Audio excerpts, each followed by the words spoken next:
अहन मक्तदा 90.0 वहांग radio मदी diamond TV की मखल मथेल की थोरम परिंग सिंग यंगबिरिबा मदी खोंजेल ओइना ताबिरिबा पुमनोकपु तराम नोकचरी मसिगी लांथोकचरीबा एंटरटेनमेंट प्रोग्राम कनाना ngami yengasi थोरम असिदा मिजेंग ताबिरिबा मदी खोंजेल ओइना ताबिरिबा पुमनोकपु Surjit कुमनचाना अमदी ओलेन सापामनीना खुरुमजरी ngasugi lanthok sariba thorom asida akhoi season zariba number 7005707808 amuka hana 7005707808 hariba number asida call to biu ngasigi entertainment program thorom sarya biu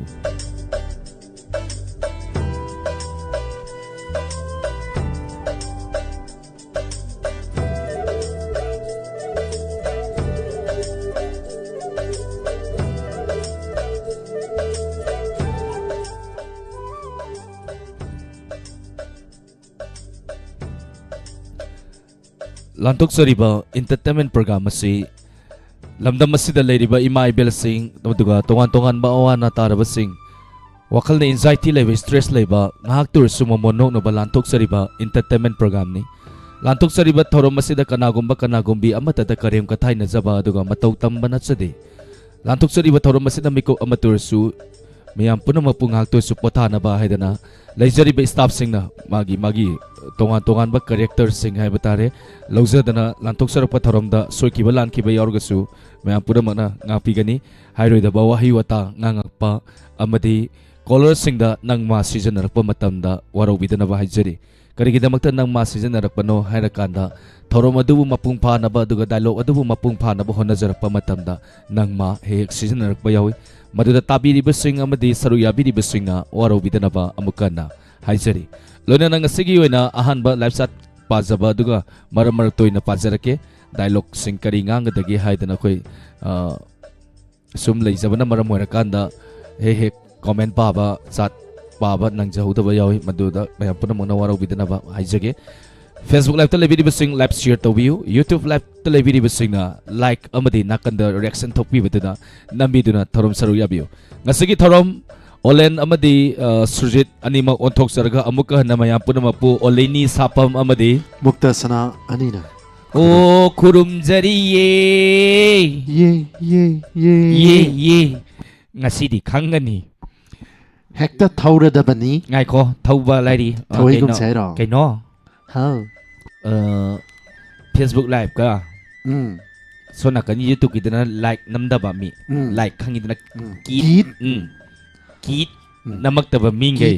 kopi kudom binanati ko kopi duna masak maming sat har kadaba ko ay tawrake audai ai thok taw korge jimi samgai do krai krai legi ngasi di but cha dori ai adana samnung do kai legi panjana thamamo ngasi di tamna ba kharazu tamna do kharazu lei dai ne kon da phamba jing na sana khangna sat like share daina koirak bam sat share taw jahu na tardi naina absent sar gai suti launi gai sheran turan tauri noi haujanu he haujanu sam ha pakadora bani hojing ha ki manung da ngasidi online korok pa minge aina kari har kiyong mukta sana online na kor ina tini online ngasusi ka he kora ba noi jugoti charoi ngasidi oli ni na wai cha hello su kanu kana mukta sana kan leire samju ngak sangang bi haurage ado khoi gi sin zari ba number si is nupina manau pi de kau inau pi hai zala kai kau jano hangdri khangoi doi ra de so inau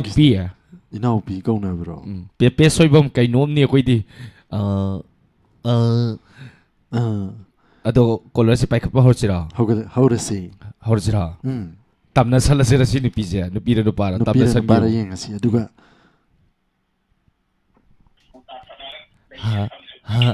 hello CD tamna ba yaroi dori phare napa lakpasina yam phare hello hello tabira bo tajere tamusau tajere olenia is oi ma asi din nai doi ni khangna ai se mun akoi company de yauge hai ro yau doi ni keno chabi ya is kai no ni CD akoi de hen jalai na CD ya pura berani kai no CD pura berai mini CD ya ado naming dong tang han hai ro dana wari sana dringai da ngasi ji but yam lak pani na but ka mo wari sana le mo de ki ba naming don hai ro Bobby koi. โบบี้อ่ะ Hao. ไล่พัมที Chi khong đấy nè. Ado ai ke nom tang hai ninge. โบสิที่คุยคุยเรียดนี่เนี่ย Ado Nuôi nhà đấy nè, nuôi nhà đấy kia. ado koi rak te yaw do ram ni na nang ming se ma thon bata re ne uzi mo. ใกล้กูกี่ให้เนาะ Bobby now อิสอัตติยามพัซซี nei dro. ก็โบบี้นาวสุ Khong ด nhà đấy, ham mà nó thằng gì thằng bò. โบบี้นาวสุยามพัซซีบอกว่าไม่มามิงจะไอ้ยามมาทอลากีไอ้เนี่ยทอลากว่าสิเนี่ยมามิงจะลิสอันนั้นทอลากีก็โบบี้นาวช่องนู้ก็คุยกับปีนี้เดียวแล้วปีนี้นะส่งยิมิงเสนาวบีอ่ะบีนาวเดียวทอรักปีนี้นาวทุกนั้นสุนัขอะไรนี่นาวบีเนี่ยบีนาวไอ้ต้องดอฮะ Now. Ato nang sabaloy diri pamali olak pa kuy diri pamali Komdi hay ma si Komdi hello kay daw ko ra si bo Kai ni ke si di. hello Ming tholu dai ki krama le ma. Bobby Bobby si kay daw ko ra ke Bobby aya Bobby Turu. Hao. กรีนปงคายมเลยแล้วคงไม่ดูวน้ำมิงน่ะท่าส่วนนักกันถั่วลอยกันดูด่าก็ได้จะลุยเนาะ Nó khôi này phồn bay là tụi đi sau, nó chỉ đi hết cái sau, nó tàu là kia nè, tàu xe lấy bên này. อดูนี่พังเงียเดียบินเอาคุยกัมพีนี่แต่สุยาวเราวันนี้นะพอดีก็ได้มาเทลซาร์กิงสิดี Nó chỉ đi Hawaii mà cả, cái chính du thằng chính mà cả, cái thứ bị cái chính du chặt hết lẹ. ยามจะเสร็จพอดีดูดิโอซาบูบีก็สิดีอาคุยนะอุลโลให้บัดได้เราตัวปีรักตาเรหันนะก็อดูสมัยตัวสิโอซาบูบีนั่นเนี่ยโอซาบูบีตะกี้ลุปปาลิสิงตาราโอลินิกามุกตาสนากันนะปูเรบก็สุงปีรักเตรบก็เอาตั้งเท่าหรออาคุยนี่เด้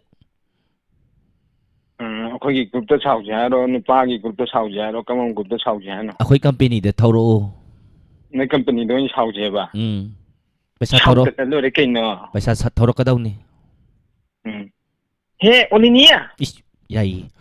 nanga muta sana kana ne ai wane logi pa chado chendo ne ne pura logi bani adu du ga de chendo yu lak ta tha ma tuk pha re la ne ga du ne ga da ne ga na tok chen da na ngasi mak ching da ya lo ai ne la ai che no khu yum da ne han jen la kha bani adu bu adu da cha thok ya da cha thok ya na cha ni chang ne na shu ni chang ne tha do rak ta na un han de ne ngasi di un ra bani ne he pi da na kya che toi ni โลดบอ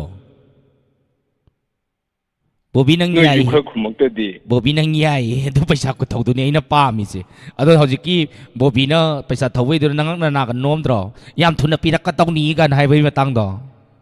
놈이니 게노 โน้มมันดงมาเลยไปโบบีนังใหญ่อะคุยกัมพีนี่ได้ granted ตัวก็ Permission granted. ยาเรมาสิอะคุยได้ join ตัวหรอให้ยิงพันิกหังกับป้าน้ำปีก็ตัวมาคนด่า Hanggapan na. Ano newcomer gidi hanggapan na adum welcome to dai ne. ยาเรก็ 아주 신도에게 야로가 삐라까다 우니 한행나가 공내봐야 본띠야 ฮีปีรักกี้นังยุไปเซ็นเท่าหลักเท่ารู้ตระดีตัวมินห้องก็เลยจะขอรอ 한행나가 공내봐야 본띠고 ปีกีนังประชาตัวปีกีสุจิ 자 나가 올래가 디 칸거니 알긴 시 핵ประชาปีดา하영기 놈이다 너 판에 한가빵가 첸도하게 핵 피다보다 너 대도경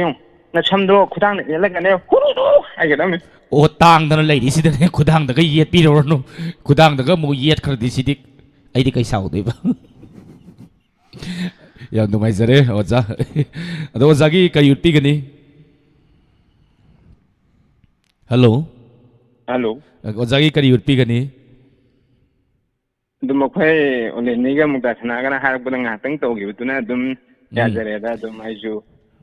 와홍네 요제 거의 차도 저좀 나이부지도 같은 좀 폰도 되는구나 좀 도저었더니 ยามนุ่งไอ้เจ้าจ้าสมัยนั้นปูนิ่งตัวก็ปีรักตนาโอ้จ้ากี้อังกฤษเตลเลยแล้วมาให้ตาเรอุดปีเลยยามนุ่งไอ้เจ้าจ้า thank you ทารมสรุยาปีรักตนาทารมมาสิบุมาปังพานบินัมบะทักเจริ welcome ยามนุ่งไงงาสิกีพาสโคลร์สิดี Nagsalam dro มาสินะนี่โบบีสินะนี่มาสักสิพัจรำก็เดรขังดีตามาสักพัจรำมาดิมาสิโอลันดาบิดไอ้หน่วยเนี่ยล็อกชันลักยต้องนี่ Yay. ꯌꯥꯏꯌꯦ ꯌꯨꯝꯗ ꯂꯩꯔꯤꯗꯨꯅꯗꯤ ꯑꯩꯗꯤ ꯀꯃꯥꯏꯅ ꯇꯧꯗꯣꯏꯕ ꯑꯗꯨꯗꯤ ꯅꯣꯏ ꯃꯁꯦꯟ ꯉꯥꯡꯅꯗꯧꯅꯤ ꯑꯩ ꯈꯪꯗꯦꯗ ꯑꯩꯈꯣꯏ ꯃꯁꯦꯟ ꯉꯥꯡꯅꯗꯧꯔꯣ ꯆꯨꯝꯃꯤꯅꯤ ꯑꯗꯨꯁꯨ ꯑꯩꯈꯣꯏ ꯃꯁꯦꯟ ꯉꯥꯡꯅꯗꯧꯅꯤ ꯅꯪꯗꯤ ꯌꯥꯎꯔꯣꯏꯅꯦ ꯑꯗꯨꯗ ꯅꯠꯇ꯭ꯔꯅꯦ 이스 이 야이끼 기야. 끼 닝싱이로. 닝싱라가 눅시와리 마카 따라로 이게 마카세 엉덩 드링 라오 오오 Hello. 이스 Hello. Hello. 까리노 ngasi기 콜러징 아홉 랑마리라 까우드리고 콤드리지 뭐 시대디 가만히 하네. Hello di hello. 아유 야이 민가니야 Hello. Mingle pamga hana hero. 예. 사나본 부위 사헨비 까리 람드기노네 나밍나 까리 까우버기기 Lamlen pukri pat asidagi. Aruba ising, anayba ising. Karamba ising busok bigani. 니 할로 할로 따비라보 Kajere 민글레 펑거 딱비유 ay kaksingi ni makong ꯌꯥꯝ ꯅꯨꯡꯉꯥꯏꯖꯩ ꯊꯧꯔꯝ ꯁꯔꯨꯛ ꯌꯥꯕꯤꯔꯛꯄ ꯂꯥꯎꯠ ꯁ꯭ꯄꯤꯀꯔ ꯊꯥꯕꯤꯕ꯭ꯔꯣ ꯐꯣꯟ Kajere ꯉꯥꯛꯇꯪ ꯃꯨꯊꯠꯄꯤꯌꯨ ay phone ni lao singa thada din tada din ꯑꯗꯣ ꯂꯥꯟꯊꯣꯛꯆꯔꯤꯕ ꯊꯧꯔꯝ ꯑꯁꯤꯗ madam ꯀꯔꯤꯒꯨꯝꯕ ꯑꯝꯇꯪ ꯍꯥꯏꯖꯔꯛꯀꯦ ꯃꯦꯗꯥꯝꯅ ꯁꯥꯕꯤꯔꯛꯀꯗꯣꯏꯁꯤ ꯀꯔꯤꯒꯨꯝꯕ ꯑꯃ ꯁꯥꯗꯕꯗꯤ ꯌꯥꯗꯦ ꯑꯩꯈꯣꯏꯅ ꯍꯥꯏꯔꯛꯄꯁꯦ ꯑꯗꯨꯝ ꯁꯥꯕꯤꯒꯗꯧꯅꯤ ꯀꯝꯄꯜꯁꯔꯤ ꯍꯥꯏꯇꯥꯔꯦ ꯑꯗꯣ ꯃꯦꯗꯥꯝ ꯑꯩꯈꯣꯏꯒꯤ ꯌꯨꯝꯗꯨꯗ ꯇꯥꯕꯤꯕ꯭ꯔꯣ ꯃꯦꯗꯥꯝ Kajay ꯌꯨꯝꯗꯨꯗ ꯍꯪꯗꯣꯡ ꯑꯃꯅ ꯃꯦꯗꯥꯝꯅ ꯊꯝꯃꯝꯕ ꯉꯥꯁꯦ ꯆꯦꯜꯂꯒ ꯆꯠꯈ꯭ꯔꯦ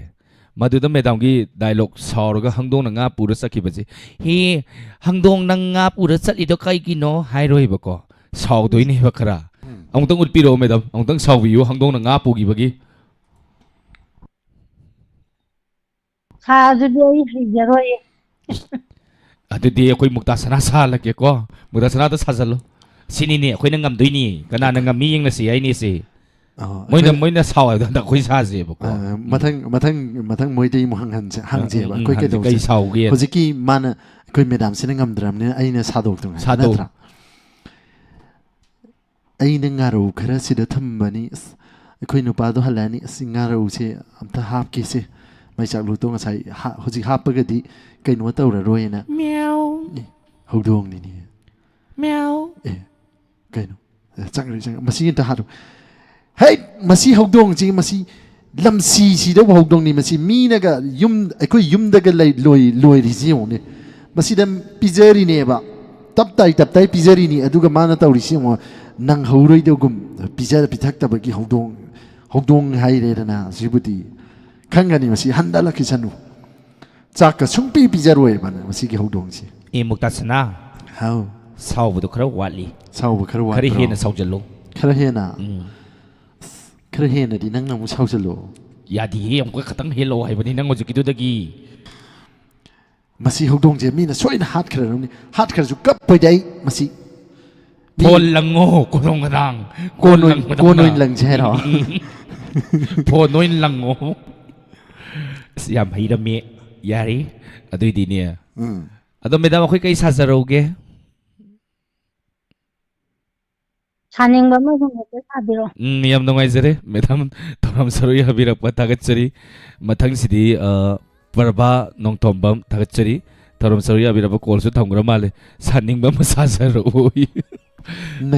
ꯁꯥꯅꯤꯡꯗꯅ ꯉꯁꯥꯏꯗꯒꯤ ꯑꯣꯟꯊꯣꯛꯇꯅ ꯂꯩꯔꯤꯁꯤꯗ ꯁꯥꯅꯤꯡꯕ ꯑꯃ ꯁꯥꯔꯛꯑꯣ ꯀꯔꯤ ꯁꯥꯎ ꯍꯥꯏꯅꯣ ꯈꯪꯗꯦ ꯉꯁꯤꯒꯤ ꯄꯔꯐꯣꯔꯃꯦꯟꯁꯇꯤ ꯉꯍꯥꯟ ꯃꯈꯩꯒ ꯃꯥꯟꯅꯔꯣꯏ ꯀꯅꯥꯅ ꯉꯝꯃꯤ ꯌꯦꯡꯅꯁꯤ ꯀꯣꯂꯔꯅ ꯑꯩꯈꯣꯏꯗ ꯀꯔꯤꯒꯨꯝꯕ ꯑꯃ ꯁꯥꯎ ꯍꯦꯛꯇ ꯍꯥꯏꯕꯤꯌꯨ ꯑꯩꯈꯣꯏ ꯁꯥꯖꯔꯛꯀꯦ ꯑꯗꯨꯒ ꯀꯣꯂꯔꯗꯁꯨ ꯑꯩꯈꯣꯏꯅꯁꯨ ꯀꯩꯅꯣꯝ ꯑꯗꯨꯝ ꯁꯥꯎ ꯑꯗꯨꯝ ꯍꯥꯏꯔꯛꯀꯅꯤ ꯃꯗꯨꯅꯤ ꯀꯅꯥꯅ ꯉꯝꯃꯤ ꯌꯦꯡꯅꯁꯤ ꯑꯩꯁꯦ ꯍꯧꯔꯁꯤꯅꯦꯀꯣ ꯃꯊꯪꯒꯤ ꯀꯣꯂꯔꯁꯦ ꯑꯝꯇ ꯄꯥꯏꯈꯠꯄꯤꯌꯨ ꯏꯅꯥꯎ ꯍꯜꯂꯣ ꯅꯠꯇꯦ ꯏꯅꯥꯎꯄꯤ ꯍꯜꯂꯣ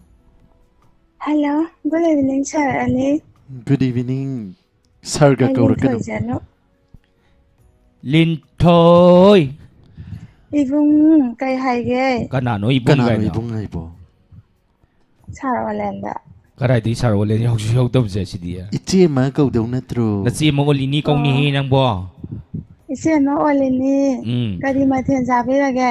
नची ममुक्ता सनासु याउरी इसे ममुक्ता सना थोंगनसु nganthoi na phambirame aidi uja haudere खरं ngānbasida langkhatana udri oiramganiye sumi mai do kitang ngana thanbiradi phadawa adunini ado isi gi bema kari mathal charge ngasi do ise ma maire loina thong boina jajara adi yam talam dong mali maire thong sar di ko lodharaka adadi yam tan ba matheni na samaina isal si yum palin khalasi ipuroi baduda saksar si maire thongi se khara ke tharaga tang hayuni kiraga ipuroi da saksa ji law haibasi saksa ji law haiti da na ko adu khara ke tharap tawraga ta haironi saksa ro si maire lama thongi thangjing ama morong me le du si sentence am sana na ga haire sentence am mapung pha na ba hai tare natraga I tok toine khoi na ngam jagi jan man ba yang ko ngam ya pote aduni adugi thongna do lai doni maira pai bi president o hen doine na nang adune ba ngam ya pote mayam kana na ngam yeng na si da ne ise mo le ni ga ai ga ji khana do ra ba ne aduna kana na ngam ge ha ba do ai na ngam ne na khumau ko moi na ngam ma so hai haugrene maise pura hauri sidi hojik matam gi chanabi se hauri maise sana bi khara yaw da di ya pote hoine adi sisumli ni ne o horo hai tari bo tamo sakshi loijare do sakshi sana ba tawrasira kari matheno o adu ne mairel ama thonge aduga thangjinga ikai thabi amaga simju ama tawre chaba yagadra lao se char se ima hoi sum da kopjaru gi ga ado tamo su charamo chaba hobiramo ising khujamna sida leijare ima chak chana ba tawrasira kari enjang thonge ne mau mama na ngasai mairel ama thongo du thangjing do mamelo na haibirambado adudaida aina dum tawjarame chak cha silo mama ai ju thabak chakadamna kitang thenge yarabo good in thoi how nang yai aduni nupi macha chi thona lai doni mai tai nupi di natra lenthoi good adudi akhoi kai saro ai no adudi ise mamukta snaga ne ise ma oliniga oi mau phatabi ngakta oi bagi ama tawkadabani aduga action bandar di yaroi akhoi di pura ready ni adugi di akhoi dum tawrak yani ngai ko comment ama hojiki do Diamond TV subscribe adum yabani oza adum tawsan biu adu dagi leite sida subscribe taw matam da ko natrane adudi mau phatabi sawai ri ni akhoi di mau phatabi isil inaw sawai ra phatabi hoi mau phatabi isil inaw gi oina sabiro o aduga atombi ga ahanga oigadaba aduga phatabi su tanagadaba henjanna ba yadabi film da game tawbudo film da game to budo mawa da gi chan kai no mai no pa yuni nang bu dairi ek dai ni nang mai nu pa du daga yam kar ka insan dana masidai je yam nungsi janana ga leiram maga pungthu thugai bedo adudi hauragi ko hoi ai gi nu pa da hana complain tau gi ai gi chan nu pi ai inau pi ni na malai je ai gi maka da ye la bi malai je masi anop aji ga ne mana ai gi nak ta changak ta na ai gi puroi bi ye salak ta na ai nu pa da hana complain tau gi ho tamo ai gi isa ga ne tamo gi isa ga na ne akhoi ni gi isa do phubi ri ba garma na di lali ko adu jo thum la si he kai gi no nang na no pa mo le ta do nang na ai gi no pa si ta ai no pa ji gokun ma lo ra pa kai no ichi na ga lawai lu to daga tab het ga lakpi rei du bo ichi ji thabak ka leitab ro lawai da ga nate lawai da ka khalak pa nate yang lien du da kara ka toi ni hoji yanglien ichi na ga yanglien daga kara di ai di jagoi ga satho kani he ado nang ji naming du di ai di hakhan na ba di hau di ki ba ne ba ko ado sieng da hawai da kay kay potsay lak chayda tangkai yeng na bati hay ado ay ipuroi bada niya tangkai na ziga hayrak panupi do di ay dilem nam tathadi ado nang je nuksidre nang si pambidre na ne noi akhoi nupa sin ne isi je yeng han na yeng bidri do ai lo sal le si adui ni je na yum da han bi kro yar ni ay se ay yum da handoi ba isa nupa makok papa jimi je pur kay je yum da mo handoi ba Jemi si adum thambira masu yani isa makok pat pachi isi na yeng sin bangam mo har kana nanaw ni yeng hobutare dana nang na isa je sena thori bang ngamman hi aina sena bong ngam dar ba da nang na sena ba da pari ni adu yam sang na ne ngang roi ge ai saurak ka dore ai mai horak ka dore hauzik chawri ba pamom sin chap ga tham luri ke no ma adu suki lam ni he la be su ado yam na di tor kan ko yam apau di yam sarak kan tawroi ai ne ai sathi ni ngai o sammangang bahap ni nga ka dore si dai di mathang yare ko ꯍꯣꯏ ꯎꯝ ꯌꯥꯝ ꯐꯖꯩ ꯑꯗꯣ ꯃꯊꯪꯁꯨ ꯐꯖ ꯐꯖꯕ ꯑꯗꯨꯝ ꯇꯧꯕꯤꯔꯛꯎꯀꯣ ꯈꯪꯗꯦꯗ ꯀꯣꯂꯔꯁꯤꯡꯒꯤ ꯃꯈꯥ ꯄꯣꯜꯂꯤ ꯌꯣꯡ ꯁꯥꯗꯣꯏꯅꯤ ꯃꯤ ꯁꯥꯗꯣꯏꯅꯤ ꯍꯧꯖꯤꯛ ꯃꯅꯣꯜꯂꯨ ꯑꯣꯟꯗꯣꯏꯅꯤ ꯊꯧꯔꯝ ꯃꯥꯔꯣꯛ ꯑꯗꯣ ꯃꯌꯥꯝꯁꯨ ꯍꯥꯏꯕꯤꯔꯝꯃꯣ ꯁꯥꯔ ꯀꯩꯅꯣ ꯏꯆꯦ ꯑꯣꯂꯤꯅꯤꯒ ꯑꯗꯨꯒ ꯏꯆꯦꯃ ꯃꯨꯛꯇꯥꯁꯤꯅꯥꯒ ꯃꯣꯏ ꯑꯅꯤꯒꯤꯁꯦ ꯀꯅꯥꯅ ꯍꯦꯟꯅ ꯑꯐꯠꯇꯕ ꯃꯥꯟꯒꯦ ꯍꯥꯏꯕꯗꯣ ꯑꯗꯨ ꯍꯥꯏꯕꯤꯔꯝꯃꯣ ꯀꯃꯦꯟꯗ ꯑꯗꯨꯒ ꯑꯩꯁꯨ ꯑꯗꯨꯝ ꯊꯣꯛꯆꯔꯛꯀꯦ ꯐꯔꯦ ꯕꯥꯏ ꯕꯥꯏ ꯎꯝ ꯅꯨꯡꯉꯥꯏꯔꯤꯌꯦ ꯉꯁꯤꯒꯤ 인터테인ꯃꯦꯟ ꯄ꯭ꯔꯣꯒ꯭ꯔꯥꯝꯁꯤꯗꯤ ꯄꯨꯔꯥ ꯃꯩ ꯄꯣꯇ꯭ꯔꯣꯛ ꯆꯥꯜꯂꯛꯀꯗꯧꯔꯦ ꯍꯧꯖꯤꯛ ꯑꯩꯗꯤ ꯀꯩꯅꯣꯝ ꯅꯤꯡꯁꯤꯡꯉꯛꯑꯦꯕꯣ ꯀꯔꯤ ꯅꯤꯡꯁꯤꯡꯉꯩꯅꯣ ꯀꯩ ꯅꯤꯡꯁꯤꯡꯉꯩꯅꯣ ꯑꯝꯇ ꯍꯥꯏꯔꯛꯑꯣ ꯑꯩꯈꯣꯏ ꯁꯥꯔꯣꯂꯦꯟꯒ ꯃꯤꯡ ꯃꯥꯟꯅꯕꯒꯤ ꯗꯥꯏꯂꯣꯛ ꯑꯃ ꯅꯤꯡꯁꯤꯡꯉꯛꯄ ꯑꯩꯒ ꯃꯤꯡ ꯃꯥꯟꯅꯕꯒꯤ ꯅꯤꯡꯁꯤꯡꯉꯛꯑꯗꯤ ꯎꯠꯊꯣꯛꯑꯣ ꯀꯩꯗꯧꯔꯒꯦ ꯃꯌꯥꯝꯗ ꯑꯗꯨꯕꯣ ꯀꯩꯅꯣꯗꯣ ꯒꯥꯏꯖꯤꯟꯂꯨ ꯅꯤꯡꯁꯤꯡꯉꯤꯕꯣ ꯅꯪ ꯅꯤꯡꯁꯤꯡꯉꯤ ꯑꯝꯇ ꯇꯧꯊꯣꯔꯛꯎꯗꯅ ꯒꯥꯏꯖꯤꯟꯂꯨꯗꯤ ꯀꯩꯅꯣ ꯅꯪ ꯅꯤꯡꯁꯤꯡꯉꯤ ꯍꯥꯏꯗꯥꯏꯅꯦ ꯅꯤꯡꯁꯤꯡꯗꯦꯍꯦ ꯀꯩꯅꯣ ꯒꯥꯏꯖꯤꯟꯂꯨ ꯑꯩꯈꯣꯏꯁꯦ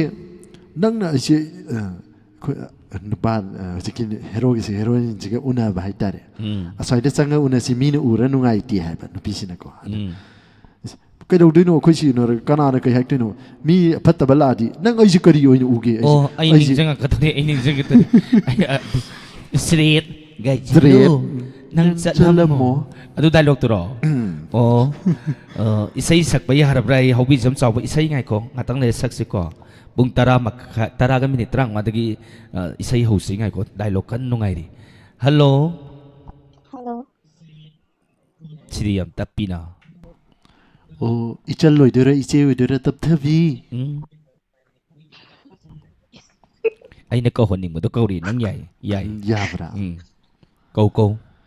ꯑꯣ ꯏꯆꯦ ꯑꯣꯔ ꯏꯆꯟ ꯇꯞꯊꯕꯤ ꯈꯨꯀꯧ ꯂꯥꯛꯀꯧ ꯏꯆꯟ ꯑꯣꯔ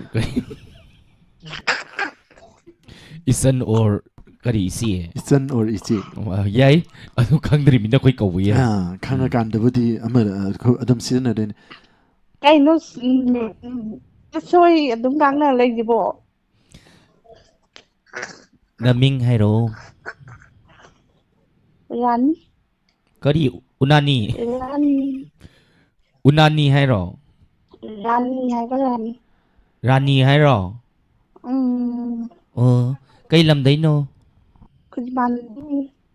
ꯉꯁꯤꯅ ꯑꯍꯥꯟꯕꯔꯣ ꯌꯥꯎꯔꯤꯁꯦ ꯑꯅꯤꯔꯛ ꯑꯍꯨꯝꯗꯛꯇꯤ ꯁꯨꯔꯦ ꯔꯥꯅꯤꯌꯥ ꯅꯃꯤꯡꯁꯨ ꯌꯥꯝꯅ ꯐꯖꯩ ꯗꯥꯏꯂꯣꯛ ꯑꯃ ꯍꯥꯏꯔꯛꯑꯒꯦꯀꯣ ꯆꯍꯤ ꯀꯌꯥ ꯁꯨꯕꯤꯔꯒꯦ 30 ꯑꯗꯨꯗꯤ ꯌꯥꯝ ꯑꯉꯥꯡ ꯑꯣꯏꯔꯤꯀꯣ ꯏꯆꯦꯒꯤ ꯏꯕꯦꯝꯃ ꯅꯆꯦ ꯋꯥ ꯍꯥꯏꯒꯦ ꯃꯨꯟꯅ ꯇꯥꯎ ꯃꯤꯑꯣꯏꯕꯒꯤ ꯄꯨꯟꯁꯤꯁꯦ ꯅꯨꯡꯁꯤꯅꯕ ꯅꯨꯄꯥ ꯑꯣꯏꯒꯦꯔꯥ ꯅꯨꯄꯤ ꯑꯣꯏꯒꯦꯔꯥ ꯅꯨꯡꯁꯤꯅꯕ ꯂꯣꯏꯅ ꯀꯥꯏꯅꯗ꯭ꯔꯅꯦ ꯆꯨꯝꯃꯤ ꯆꯨꯝꯗꯦ ꯑꯃꯨꯛꯇꯪ ꯍꯥꯏꯔꯣ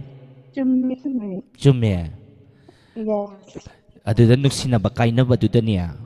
ꯌꯨꯝ ꯀꯥꯏꯗꯅꯅꯦ ꯇꯧꯔꯤꯁꯤꯕꯨ ꯌꯨꯝꯗꯤ ꯀꯥꯏꯔꯣꯏꯗ꯭ꯔꯣ ꯁꯤꯕꯣ ꯀꯥꯏꯔꯣꯏꯀꯣ ꯉꯥꯏꯍꯥꯛꯀꯤ ꯑꯦꯟꯇꯔꯇꯦꯟꯃꯦꯟ ꯍꯥꯏꯁꯦ ꯉꯥꯏꯍꯥꯛꯀꯤꯅꯦꯅ ꯈꯟꯕꯤꯔꯣꯅ ꯍꯥꯏꯔꯣ ꯇꯥꯔꯁꯨꯀꯣ ꯃꯣꯏꯁꯨ ꯀꯥꯎꯗꯕ ꯐꯩ ꯃꯁꯤꯗ ꯁꯦꯔꯥꯟ ꯇꯨꯔꯥꯟ ꯇꯧꯗꯅ ꯃꯤ ꯐꯨꯔꯝꯃꯗꯤ ꯑꯩꯈꯣꯏꯅꯤ ꯁꯥꯎꯔꯛꯀꯅꯤ ꯑꯩꯈꯣই ꯂꯥꯛꯀꯅꯤ ꯁꯨꯡꯁꯣꯏ ꯁꯣꯏꯗꯅ ꯁꯦ ꯑꯗꯨꯗꯤ ꯔꯥꯅꯤ ꯀꯩꯅꯣꯝꯇ ꯍꯪꯒꯦ ꯅꯨꯡꯁꯤꯅꯕ ꯂꯣꯏꯅ ꯀꯥꯏꯅꯕꯅꯤꯅꯦ ꯅꯨꯡꯁꯤꯅꯕ ꯀꯥꯏꯅꯔꯀꯥꯟꯗ ꯀꯞꯄꯒꯅꯦ ꯍꯥꯏꯈꯤꯕ ꯋꯥꯍꯩꯗꯣ ꯍꯥꯏꯔꯛꯑꯣ ꯑꯁ ꯑꯗꯨꯗꯤ ꯂꯩꯇꯦꯕꯣ ꯑꯗꯨꯗꯤ ꯂꯩꯇꯤꯌꯦ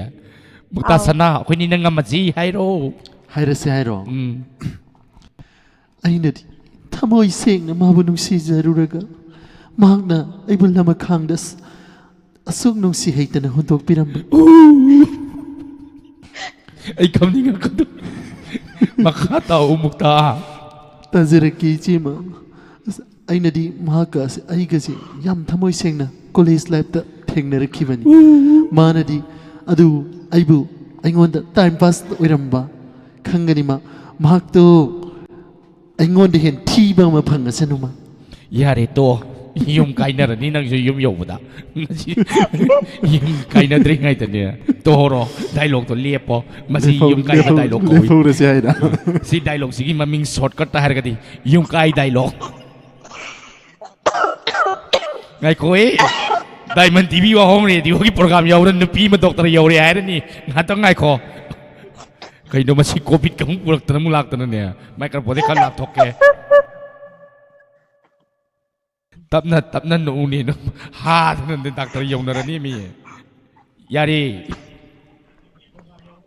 ꯌꯥꯔꯦꯀꯣ ꯅꯣꯛꯄ ꯐꯗ꯭ꯔꯤꯕꯣ 이야 ꯂꯥꯞꯊꯣꯛꯑ ꯅꯣꯛꯈ꯭ꯔꯕ ꯃꯥꯜꯂꯦ 라니 야리미 너뭐 거리노 퍼포먼스 로르가 노트를 레이리네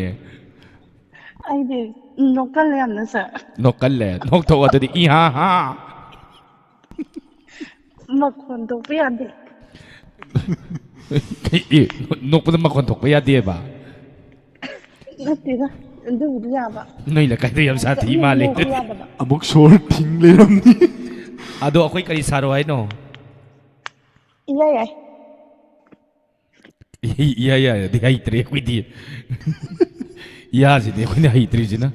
아코이디 아도 까리 웃게 하이노 ꯀꯩ ꯎꯠꯇꯣꯏꯅꯣ ꯏꯁꯩ ꯈꯟꯗꯣꯏ ꯏꯁꯩ ꯌꯥꯗꯕ꯭ꯔꯣ 이사이 삭게 하이로 이사이 삭게 하이로 칸게 하이로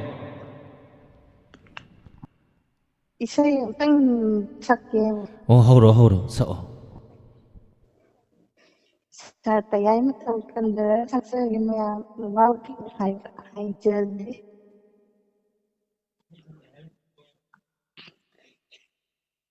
필요는 거 아예 먹락하니.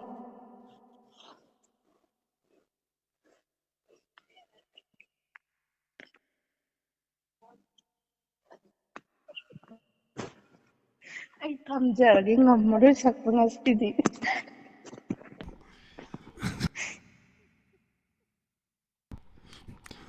ꯍꯩꯃꯥ ꯀꯣꯜꯁꯦ ꯊꯝꯗꯣꯛꯈꯤꯕ ꯋꯥꯅꯤꯗ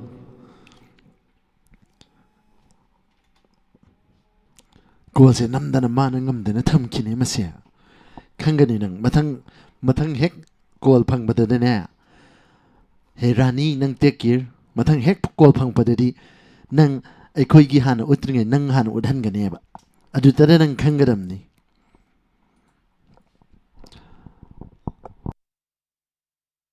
ꯃꯊꯪꯒꯤ ꯀꯣꯂꯔ ꯂꯧꯈꯠꯆꯒꯦ ꯍꯦꯜꯂꯣ Sir, ꯇꯔꯥꯝꯅ ꯑꯣꯛꯆꯔꯤ ꯃꯦꯗꯥꯝ ꯃꯤꯡ ꯑꯃꯗꯤ ꯂꯩꯐꯝ ꯍꯥꯏꯕꯤꯌꯨ sir, ay thanga de birima. ꯍꯩꯃꯥ ꯏꯃꯥꯟꯅꯕꯤ ꯔꯤꯃꯥ Kasi sir, ꯀꯔꯤ ꯃꯊꯦꯜ ꯆꯥꯔꯒꯦ ꯉꯁꯤꯁꯤꯕꯣ ngashidi belendri irombo na sajare sir. ꯑꯗꯨꯗꯤ ꯑꯗꯨꯝ ꯁꯣꯔꯠꯀꯠꯇ ꯑꯗꯨꯝ ꯆꯥꯕ ꯌꯥꯕꯤꯗꯣ ꯑꯦꯟꯁꯥꯡꯗꯣ ꯅꯠꯇ꯭ꯔꯣ ꯏꯆꯦ ꯃꯁꯤꯕꯣ Kay Oh, ꯁꯣꯔꯠꯀꯠꯇ ꯑꯗꯨꯝ ꯆꯥ ꯌꯥꯕꯤ ꯑꯦꯟꯁꯥꯡꯗꯣ ꯑꯇꯟꯕ ꯑꯩꯈꯣꯏꯒꯨꯝꯕꯅ ꯆꯥꯗꯧꯕ ꯁꯥꯏꯅꯗ꯭ꯔꯁꯨ ꯑꯗꯨꯝ ꯌꯣꯠꯁꯤꯟꯈꯤꯕ ꯌꯥꯕꯗꯣ ꯑꯗꯣ ꯔꯤꯃꯥ ꯀꯔꯤꯒꯨꯝꯕ ꯑꯝꯇꯪ ꯎꯠꯂꯣꯅ ꯍꯥꯏꯖꯔꯛꯄ ꯇꯥꯔꯦ ꯑꯃꯨꯛꯇꯪ ꯎꯠ ꯇꯥꯔꯤ oh, happy yani. ꯔꯤꯃꯥꯒꯤ ꯄꯨꯟꯁꯤꯗ ꯍꯦꯛ ꯀꯥꯕꯨꯛ ꯒ꯭ꯌꯥꯟ ꯇꯥꯔꯛꯄꯗꯒꯤ ꯂꯩꯀꯥꯏꯗ ꯃꯤ ꯈꯠꯅ ꯆꯩꯅꯕ ꯑꯗꯨꯒ ꯅꯪꯅ ꯌꯨꯝ ꯄꯥꯜꯂ ꯃꯇꯨꯡꯗꯁꯨ ꯈꯠꯅ ꯆꯩꯅꯕꯒ ꯌꯥꯎꯈꯤꯕ꯭ꯔꯥ ꯌꯥꯎꯗ꯭ꯔꯤꯕꯣ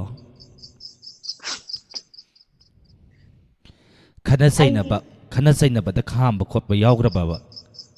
ꯈꯥꯝꯕꯕꯨꯗꯤ ꯌꯥꯎꯈ꯭ꯔꯦ fare ꯑꯗꯨꯒ adu yawradine ngai ko ke no mar ke aduga hairakinu adu yawradine adugi khana badudane amdang khamo hojina mitto salo wakhandu salo khanagi bado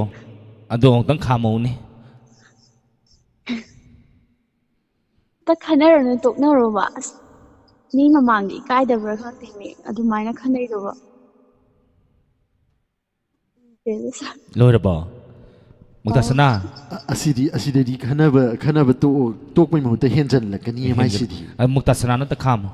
ꯑꯩꯅꯗ ꯇꯧ ꯂꯩꯔꯦ ꯅꯪ ꯏꯆꯦ ꯑꯣꯂꯤꯅꯤꯅ ꯑꯃꯨꯛ ꯈꯥꯝꯖꯟꯕꯗꯤ ꯌꯥꯕꯅꯤ ai khamo haira ꯂꯪꯗꯥꯏꯁꯦ ꯏꯆꯦ ꯑꯣꯂꯤꯅꯤꯅ ꯈꯔꯗꯤ ꯐꯕꯅꯦꯕ e hindi laisam robita kana sampoin natti robita ka masampoin na di haro hindi laisam di muno pani ne natra Robi keno ga kana Kana- kana- monica lapsa ta u be ta haira ꯍꯥꯏꯔꯁꯦ su kari no chi bo pa thok tri mi samjre bam tombi sanaga robita kana sampoin nei do kai kina sasar yam to ko noi tok tra di ne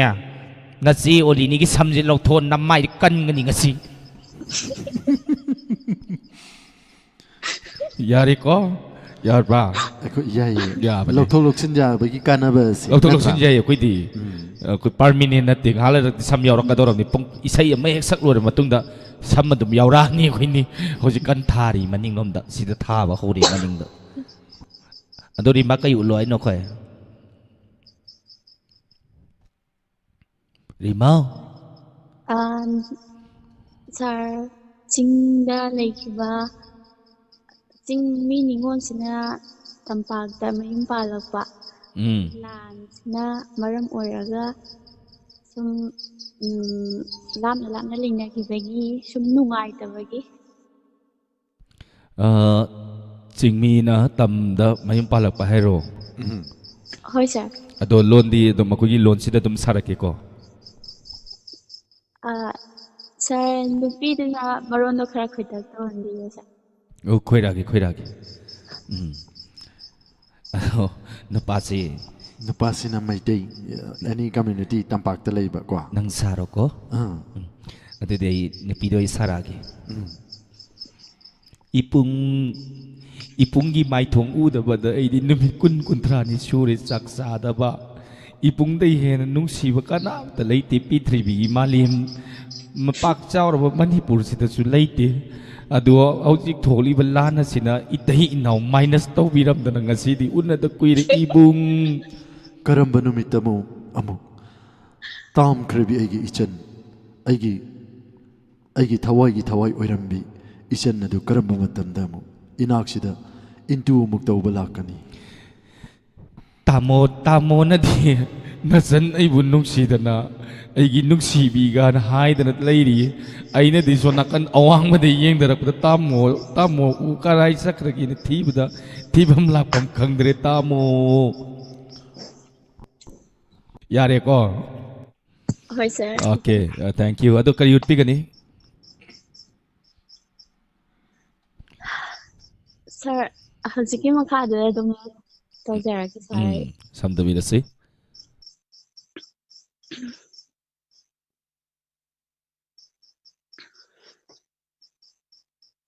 ꯏꯃꯥ ꯀ꯭ꯔꯤꯁꯅ ꯀꯔꯤꯒꯤ ꯅꯪ ꯑꯗꯨꯝ ꯀꯞꯄ꯭ꯔꯅꯦ ꯀꯞꯀꯅꯨꯅꯦ ꯑꯄꯥ ꯁꯣꯏꯗꯅ ꯂꯥꯛꯀꯅꯤ ꯀꯞꯀꯅꯨ ꯀꯞꯀꯅꯨꯁꯦ ꯉꯁꯤ ꯂꯥꯛꯀꯅꯤ ꯍꯥꯏꯕꯅꯦ ꯂꯥꯟꯁꯤꯅꯅꯦ ꯆꯍꯤ 2 ꯍꯦꯜꯂ ꯐꯥꯎꯕ ꯁꯨꯝ ꯂꯥꯛꯄ ꯌꯥꯗꯕ ꯂꯝꯕꯤꯁꯤꯁꯨ ꯁꯨꯝ ꯌꯥꯝꯅ ꯋꯥꯔꯦꯗ ꯑꯩꯈꯣꯏꯁꯦ ꯇꯝꯄꯥꯛꯇ ꯀꯔꯝ ꯀꯥꯟꯗ ꯂꯩꯕ ꯐꯪꯒꯗ꯭ꯔꯥ ꯀꯨꯀꯤꯁꯤꯡꯁꯤꯁꯨ ꯃꯈꯣꯏꯁꯦ ꯒ꯭ꯌꯥꯟ ꯇꯥꯃꯟꯗꯦꯗ ꯑꯁꯨꯛ ꯌꯥꯝꯅ ꯋꯥꯔꯕꯁꯦ ꯀꯔꯤꯒꯤ ꯋꯥꯍꯟꯕ꯭ꯔꯥ ꯇꯣꯉꯥꯟ ꯀꯔꯤꯒꯤ ꯂꯩꯅꯤꯡꯕ꯭ꯔꯥ ꯈꯪꯗꯦꯗ ꯁꯦ ꯑꯄꯥ ꯉꯁꯤ ꯁꯣꯏꯗꯅ ꯂꯥꯛꯀꯅꯤ ꯀꯞꯀꯅꯨꯁꯦ ꯊꯣꯏ ꯂꯥꯛꯑꯦ ꯀꯩꯗꯧꯔꯒꯦ ꯅꯆꯥꯅꯨꯄꯥꯗꯣ ꯀꯞꯍꯜꯂꯤꯗꯨꯕꯣ ꯀꯞꯍꯟꯒꯅꯣꯕ ꯅꯍꯥꯟ ꯃꯈꯩ ꯎꯔꯨꯗꯕꯒꯤ ꯏꯆꯥꯒꯁꯦ ꯌꯥꯝ ꯆꯥꯎꯔꯝꯃꯤꯅꯦ ꯏꯄꯥ ꯑꯩꯒꯤ ꯑꯆꯥꯄꯣꯠ ꯂꯩꯔꯛꯄ꯭ꯔꯥ ꯑꯆꯥꯄꯣꯠ ꯄꯤꯌꯣꯅꯦ ꯑꯄꯥ ꯂꯩꯔꯦ ꯏꯆꯥꯒꯤ ꯑꯁ ꯈꯪꯗ꯭ꯔꯦꯗ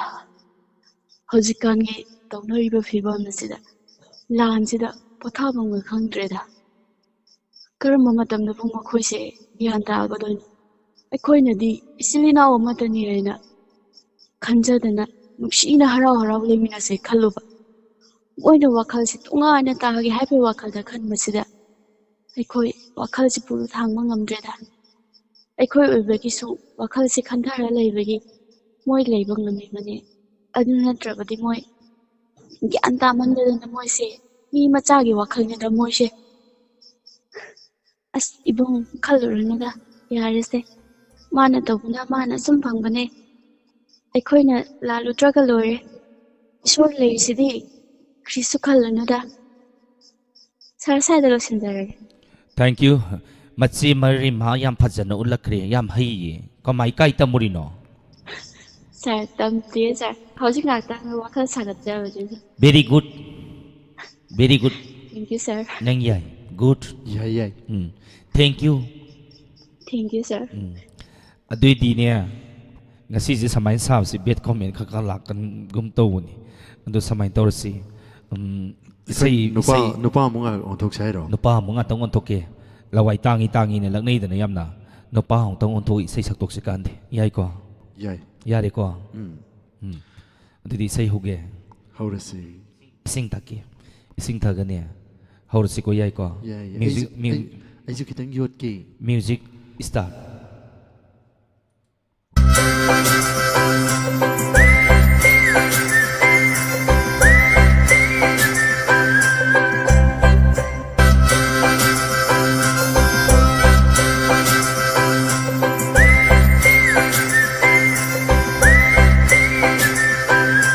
ꯀꯣꯛꯀꯤ ꯁꯝ ꯌꯥꯎꯗꯔꯦ ꯄꯥꯈꯪ ꯂꯥꯏꯕꯛ ꯁꯤꯠ ꯅꯥꯜꯂꯦ ꯃꯤꯠꯌꯦꯡ ꯁꯥꯅ ꯌꯦꯡꯕꯤꯔꯣ ꯄꯥꯗꯨꯅ ꯆꯦꯜꯂꯦ ꯅꯨꯡꯁꯤꯕ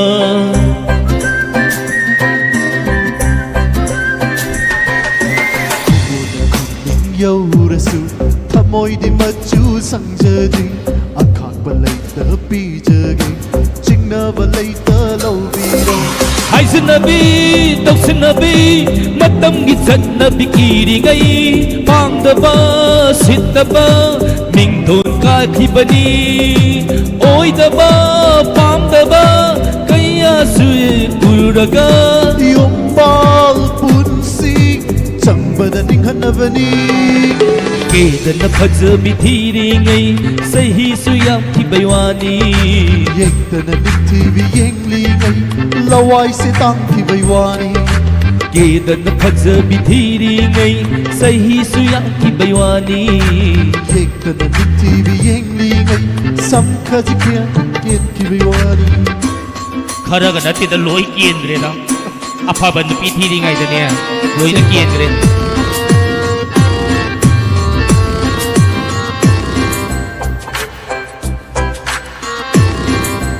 ꯏꯃꯥꯕꯥꯖꯤꯒꯤꯗꯤ ꯅꯥꯏꯇꯣꯝ ꯀꯣꯛꯄ ꯀꯣꯝꯇꯤꯜꯅꯤ ꯑꯩ ꯅꯈꯨꯠꯇ ꯍꯥꯝꯂꯒ ꯄꯤꯖꯅꯤ ꯁꯅꯥꯅ ꯄꯨꯡ ꯌꯣꯝꯕꯤꯗꯣꯏꯅꯤ ꯅꯪ ꯆꯍꯤꯅ ꯈꯔ ꯂꯤꯔꯁꯨ ꯃꯥꯏꯊꯣꯡꯗ ꯌꯦꯡꯂꯗꯤ ꯑꯉꯥꯡꯅꯤ ꯑꯩ ꯅꯁꯨꯝꯅ ꯃꯥꯟꯅꯕꯤꯗ ꯅꯪꯒꯤꯅꯤ ꯍꯥꯏꯕꯗ ꯆꯣꯞꯅꯔꯣꯏ ꯀꯦꯗꯅ ꯐꯖꯕꯤ ꯊꯤꯔꯤꯉꯩ ꯆꯍꯤꯁꯨ ꯌꯥꯝꯈꯤꯕꯩ ꯋꯥꯅꯤ ꯌꯦꯛꯇꯅ ꯅꯤꯡꯊꯤꯕꯤ ꯌꯦꯡꯂꯤꯉꯩ ꯂꯋꯥꯏꯁꯦ ꯇꯥꯡꯈꯤꯕꯩ ꯋꯥꯅꯤ ꯀꯦꯗꯅ ꯐꯖꯕꯤ ꯊꯤꯔꯤꯉꯩ ꯆꯍꯤꯁꯨ ꯌꯥꯝꯈꯤꯕꯩ ꯋꯥꯅꯤ ꯌꯦꯛꯇꯅ ꯅꯤꯡꯊꯤꯕꯤ ꯌꯦꯡꯂꯤꯉꯩ ꯁꯝ ꯈꯔ ꯀꯦꯟꯈꯤꯕꯩ ꯋꯥꯅꯤ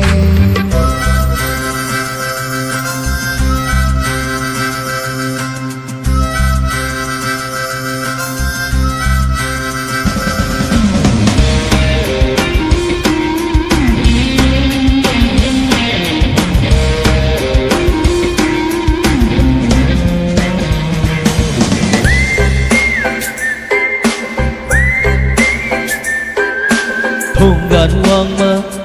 lalu khuding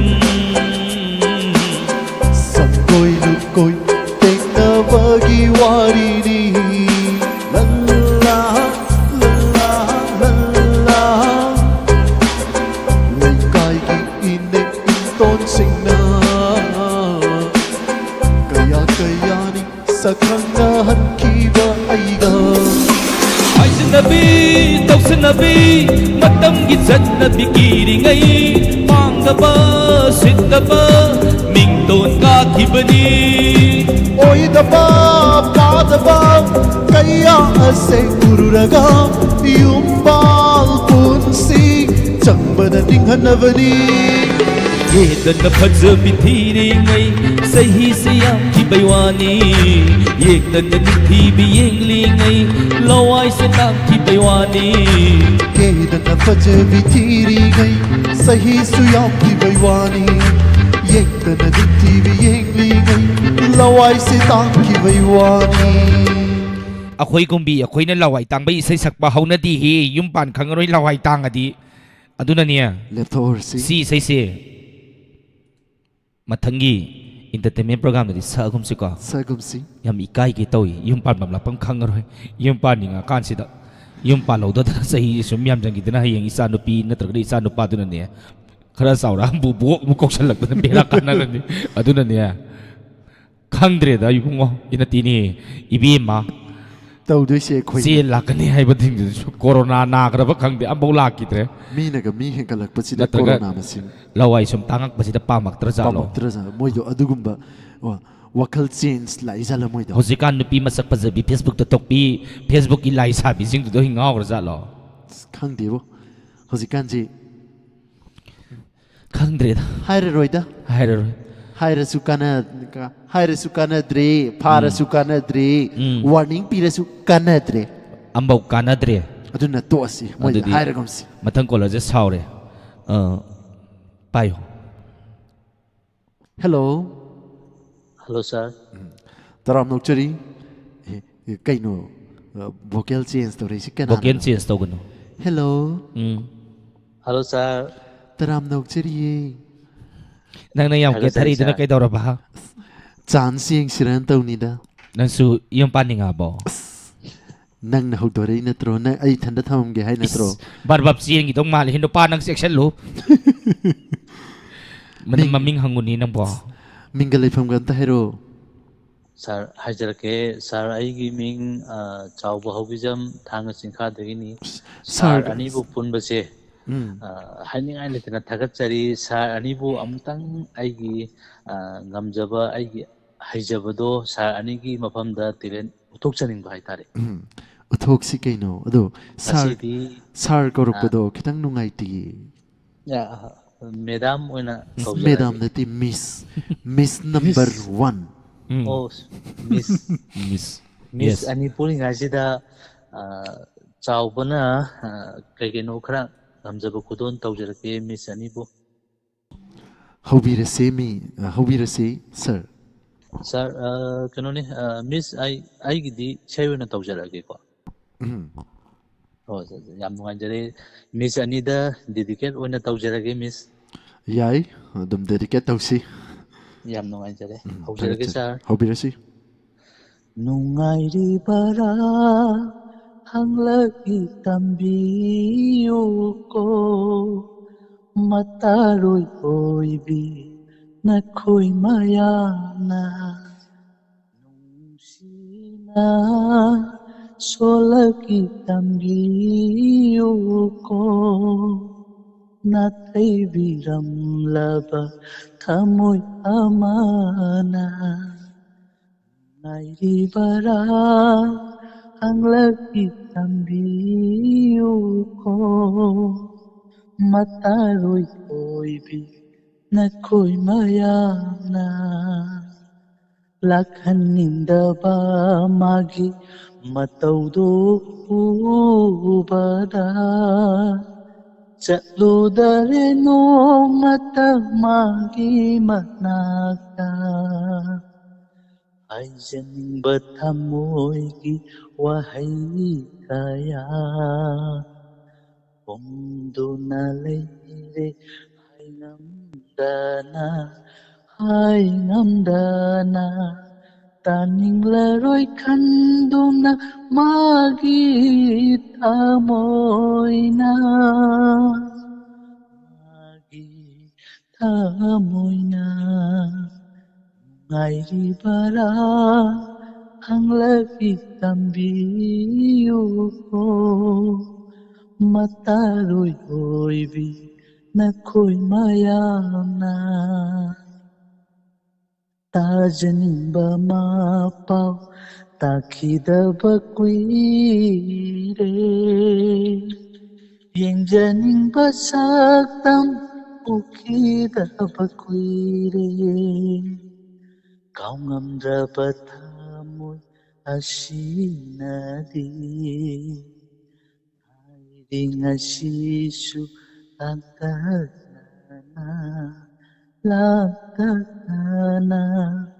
taning laroy kanduna magi thamoy na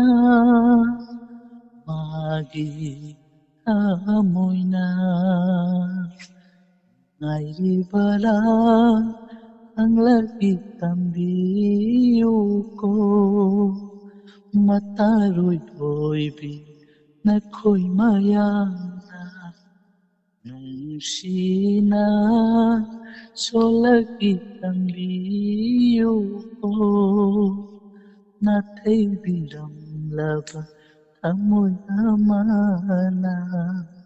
natay biram laba tamoy amana. Miss Ani po kam dopige.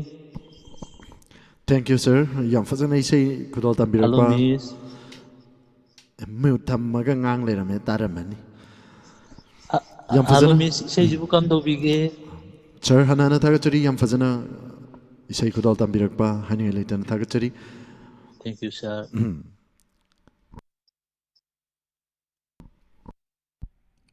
Mugtasana How? Mugtasana sa may to. Kana no yung YouTube ta kino to drisi kana no yung Facebook ta hero. Like share to dressing sira. Anta patok sira. Share si taraw hum doy katani ba ko lady se. Share si mi taraw hum doy katani ba Facebook ta lady se. Tam nagi hero kana no maming kon hai. Tam Hemanta Babita. Tam nagi ba maming do hero ba. Nena Kawram Bam. Tamna Ngasi tamna phazai ngasi di sing biro wow tay wow tay hojik si aina lipstick sangu da kari no isi dawle nati isi wali ya da sangjal ei do kai gi no lipstick sang bada kai haini adu nang na soibinati ai gi soibini kai gi no ai ze ya ze khra khai dana ya ze khra khak mane na ya do khai ro mi khana ba ru attack tawna ba sai khong kiran sa da kan accident amuk ta ganga dar on thui mi aduna ni phari kana no sida YouTube ta di mi je sahum ge hena leire aduga masida kari gi da maktano noina live ka reaction ge inam nam da na masida like ka inam nam da na tawri se kai dori no ta hero noi pa mi je kang thon niklak pa duru se naina like tawra ba share tawra ba hero sasa hero puina kundrakpam Mamta nong mai them sasat hero yam thuna hemanta babita noi yam thuna hero lovely sangol sem kiran mala lema popam puina kundrak pam es thadoi sana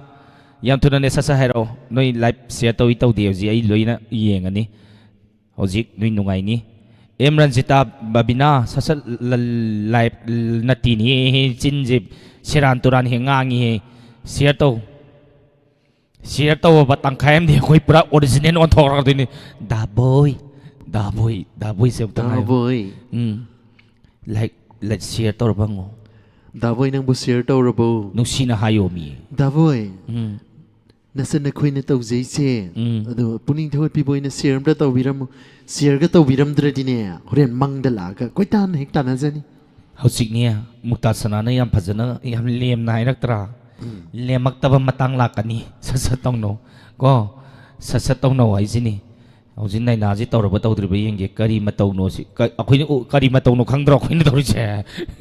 Alex Kuman tawraba tawra sasat live yare ko tawjeri aduna nai ngatang le tamnage adu Facebook sing nang tamnage aduna YouTube sini kara toy na tam na daw si YouTube tamnage hoji mi 151 kata sui ba keno se like se asi 200 sudribo inga si lim nang tato ay tam na rake ko music music ꯑꯃ ꯄꯤꯁꯜꯂꯧꯅꯦ ꯇꯝꯅꯕꯗꯣ ꯇꯝꯅꯕꯝ ꯂꯥꯛꯐꯝ ꯈꯪꯗ꯭ꯔꯤꯅꯦ ꯇꯝꯅꯕꯩ music ꯄꯤꯁꯟꯁꯦ ꯍꯥꯏꯔꯣ music ꯇ꯭ꯔꯤꯡ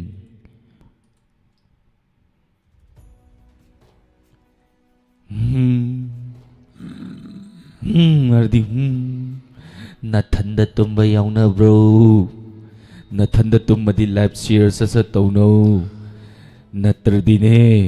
ꯐꯩꯖꯨꯞ ꯆꯤꯡꯉꯛꯀꯅꯤꯀꯣ ꯒꯣꯗꯣꯡ ꯅꯨꯡꯖꯔꯦꯡꯒ ꯆꯥꯏꯔꯛꯀꯅꯤ ꯍꯥꯏ ꯐꯤ ꯁꯥꯕꯤꯁꯤꯡ life ꯁꯤꯌꯔ ꯌꯥꯝ ꯌꯥꯡꯅ ꯇꯧ ꯅꯠꯇ꯭ꯔꯕꯗꯤ ꯑꯩꯒꯤ ꯈꯨꯇꯝꯅ ꯑꯃ ꯂꯩ ꯇꯝꯅꯅꯤ ꯍꯥꯏꯌꯨ ꯑꯩꯈꯣꯏꯒꯤ ꯈꯨꯇꯝꯅ ꯍꯥꯏꯕꯨ ꯍꯥꯏꯐꯦꯠ ꯁꯝꯂꯞꯄ ꯍꯥꯏꯈꯤꯁꯦ ꯍꯥꯏꯔꯣ ꯅꯣꯏꯅ ꯀꯔꯤ ꯁꯨꯃꯥꯏ ꯍꯨꯟꯕꯩꯗꯣ ꯀꯔꯤ ꯀꯧꯒꯦ ꯄꯪꯈꯥ ꯍꯦꯛꯇ ꯍꯥꯏꯌꯨ ꯀꯩꯗꯧꯔꯒꯦ ꯑꯗꯨꯕꯣ ꯈꯪꯗ꯭ꯔꯗꯤ ꯄꯪꯈꯥ ꯍꯥꯏꯌꯣ ꯑꯗꯨꯒ ꯀꯤꯁꯤꯒ ꯃꯊꯟꯇ ꯀꯤꯁꯜꯂꯛꯀꯗꯣꯏꯅꯤꯀꯣ ꯀꯤꯁꯜꯂꯛꯀꯗꯣꯏꯅꯤ ꯂꯪꯒꯥꯏꯗꯣ ꯃꯊꯟꯇ ꯀꯛꯂꯛꯀꯗꯣꯏꯅꯤ ꯂꯪꯒꯥꯁꯦ ꯃꯊꯟꯇ ꯇꯠꯂꯛꯀꯗꯣꯏꯅꯤ ꯐꯤ ꯁꯥꯗꯤ ꯂꯥꯏꯔꯤꯛ ꯄꯥꯔꯤ ꯍꯥꯏꯖꯟꯗ ꯄꯦꯄꯦ ꯁꯣꯏꯕꯝ ꯍꯟꯗꯛꯇꯤ ꯄꯦꯄꯦꯁꯤ IAS ꯊꯥꯗꯧ ꯃꯥꯜꯂꯤ ꯁꯤ ꯄ꯭ꯔꯣꯒ꯭ꯔꯥꯝꯁꯤ ꯌꯥꯎꯔ ꯂꯥꯏꯔꯤꯛ ꯄꯥꯔꯗꯤ ꯁꯣꯏꯔꯔꯣꯏ ꯄꯦꯄꯦ ꯅꯪ ꯍꯟꯗꯛ IAS ꯐꯥꯎꯔꯅꯤ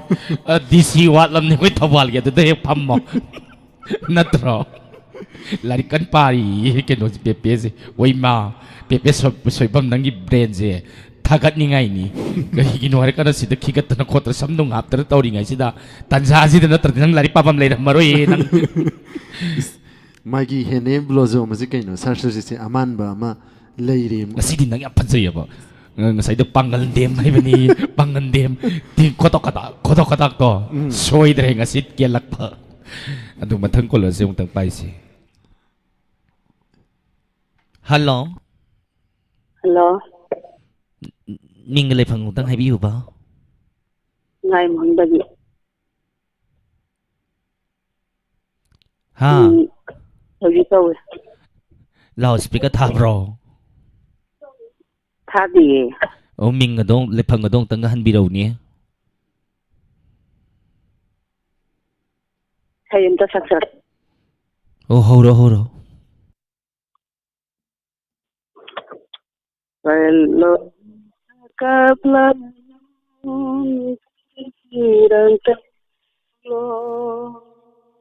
ꯅꯪꯒ ꯑꯩꯒ ꯎꯅꯕꯁꯦ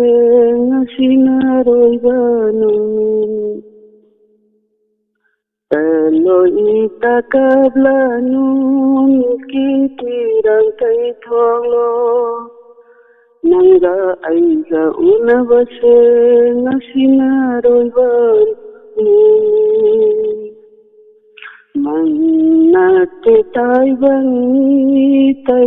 ꯅꯠꯇꯦ ꯃꯪ ꯇꯕꯂꯒ ꯅꯨꯃꯤꯠꯇꯥꯝ ꯀꯤꯄꯤꯔꯪ ꯇꯩꯊꯣꯛꯂꯣ ꯅꯪꯒ ꯑꯩꯒ ꯎꯅꯕ ꯉꯁꯤꯅ ꯑꯔꯣꯏꯕ ꯅꯨꯃꯤꯠ ꯀꯕꯂꯒ ꯅꯨꯃꯤꯠꯇ ꯆꯠꯂꯣꯀꯣ ꯗꯣꯂꯥꯏꯗ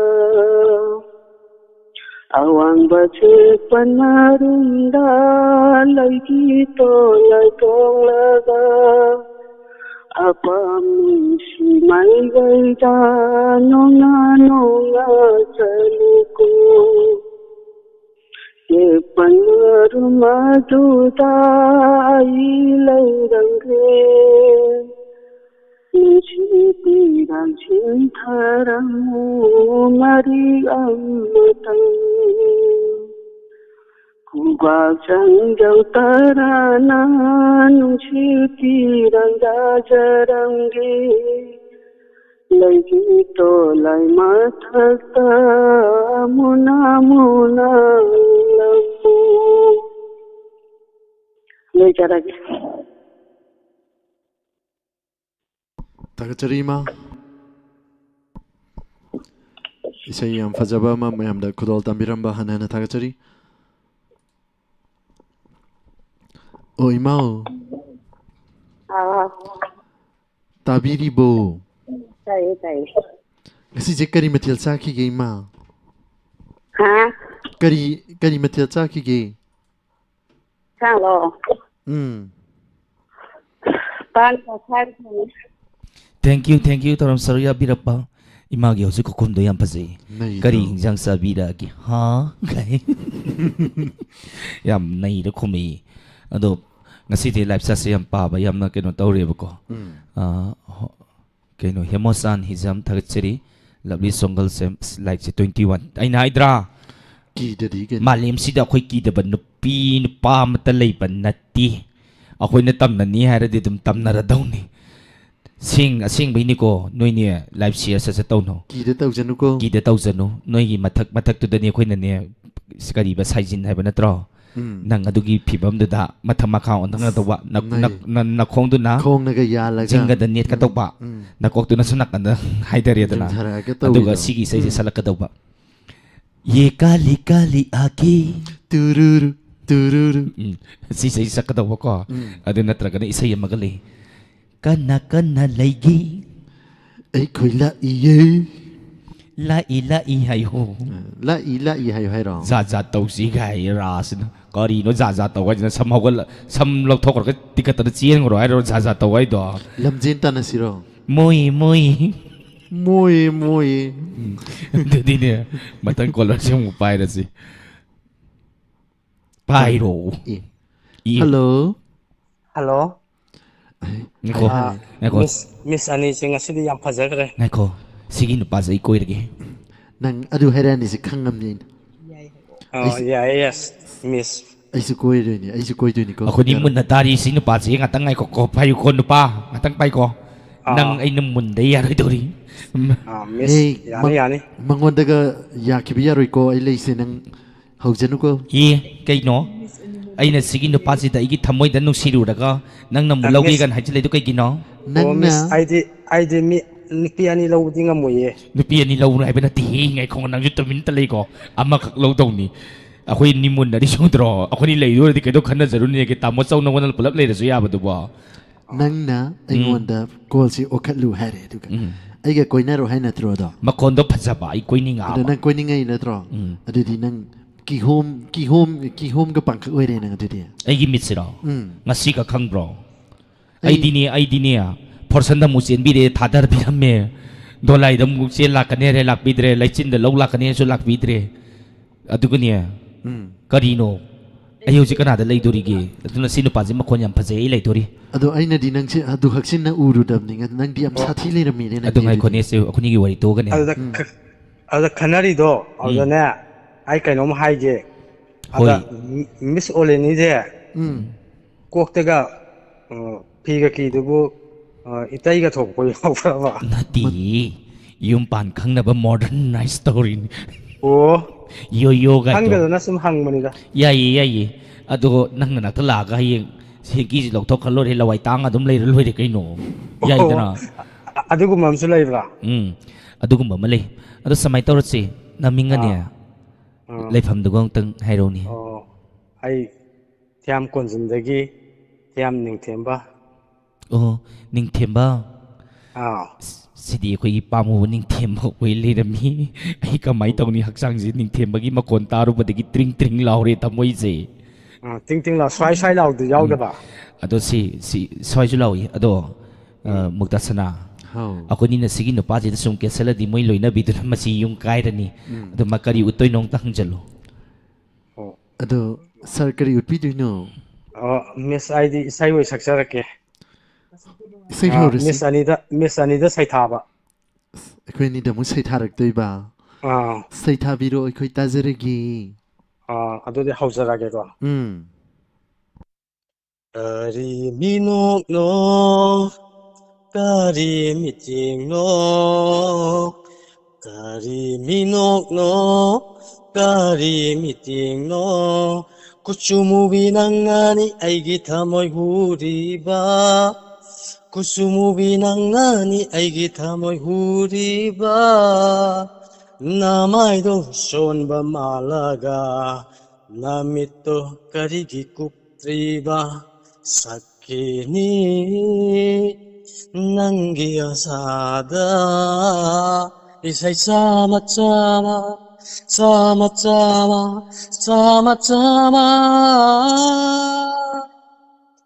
Kariminok no Karimiting no ꯀꯨꯆꯨꯃꯨꯕꯤ ꯅꯪꯅꯅꯤ ꯑꯩꯒꯤ ꯊꯃꯣꯏ ꯍꯨꯔꯤꯕ ꯂꯩꯔꯦ ꯍꯥꯏꯗꯣꯛꯄ ꯉꯝꯗ꯭ꯔꯅ ꯄꯥꯈꯪꯒꯤ ꯆꯤꯝꯕꯥꯜ ꯊꯣꯡꯗ ꯂꯩꯔꯦ ꯍꯥꯏꯗꯣꯛꯄ ꯉꯝꯗꯅ ꯄꯥꯈꯪꯒꯤ ꯆꯤꯝꯕꯥꯜ ꯊꯣꯡꯗ ꯀꯔꯝꯕ ꯃꯤꯁꯤꯒꯤ ꯇꯤꯟꯕꯨ ꯀꯥꯞꯇꯨꯅ ꯀꯔꯝꯕ ꯅꯨꯡꯁꯤꯒꯤ ꯄꯥꯎꯈꯣꯡꯕꯨ ꯆꯟꯗꯨꯅ ꯄꯥꯟꯒꯅꯤ ꯀꯨꯆꯨꯃꯨꯕꯤ ꯃꯥꯒꯤ ꯀꯜꯂꯕ ꯊꯃꯣꯏꯗ ꯀꯜꯂꯕ ꯊꯃꯣꯏꯗ 이까이 강다바 더웅한바니 하이키다라 미야마 망시다 봉독라시라 나시디 이까이 강다바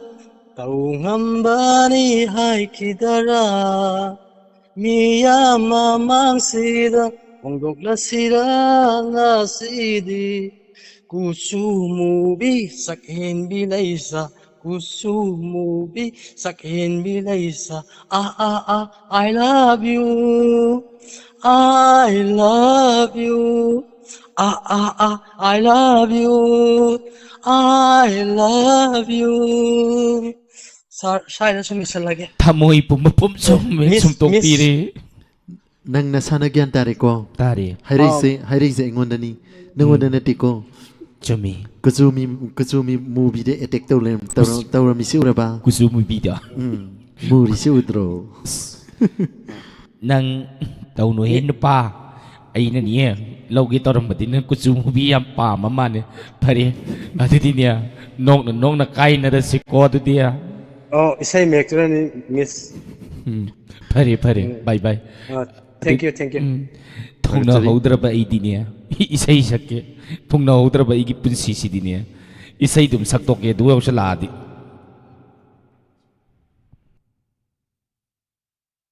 thongna haudra mina isai sakke ko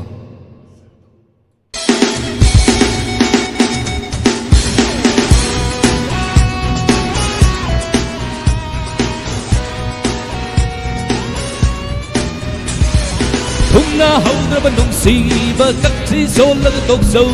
nungsi konguliruno areng puta jani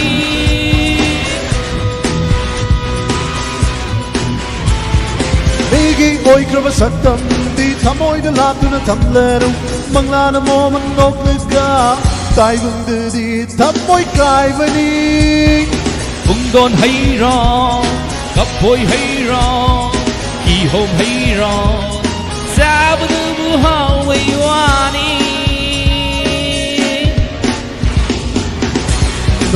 si hay rong hay ke kalnu imong kaijani mata sajani wow wow si haira heke kallunu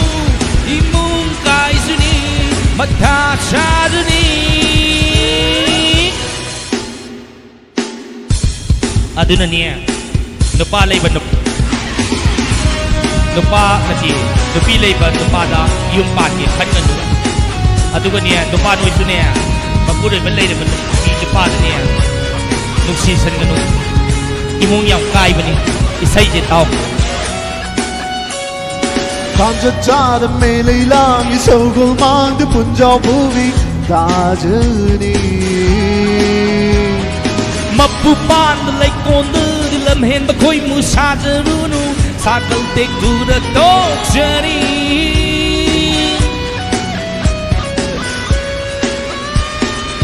Kamja chada mele lang isogol mang de punjao bhuvi dajani mapupan lay kondu dilam hen ba koi mu sajarunu sakal tek dura tok jani Bungol kapoy hay rong ki hom hay rong chabdu buhau viwani si hay rong heke kallunu imong kaizini magkasajani nung si hayron heke kallunu imong kaizini magkasajani Chuma bani asing bay ni ko isay mek tari se ayam nom nom na karom saru yabiu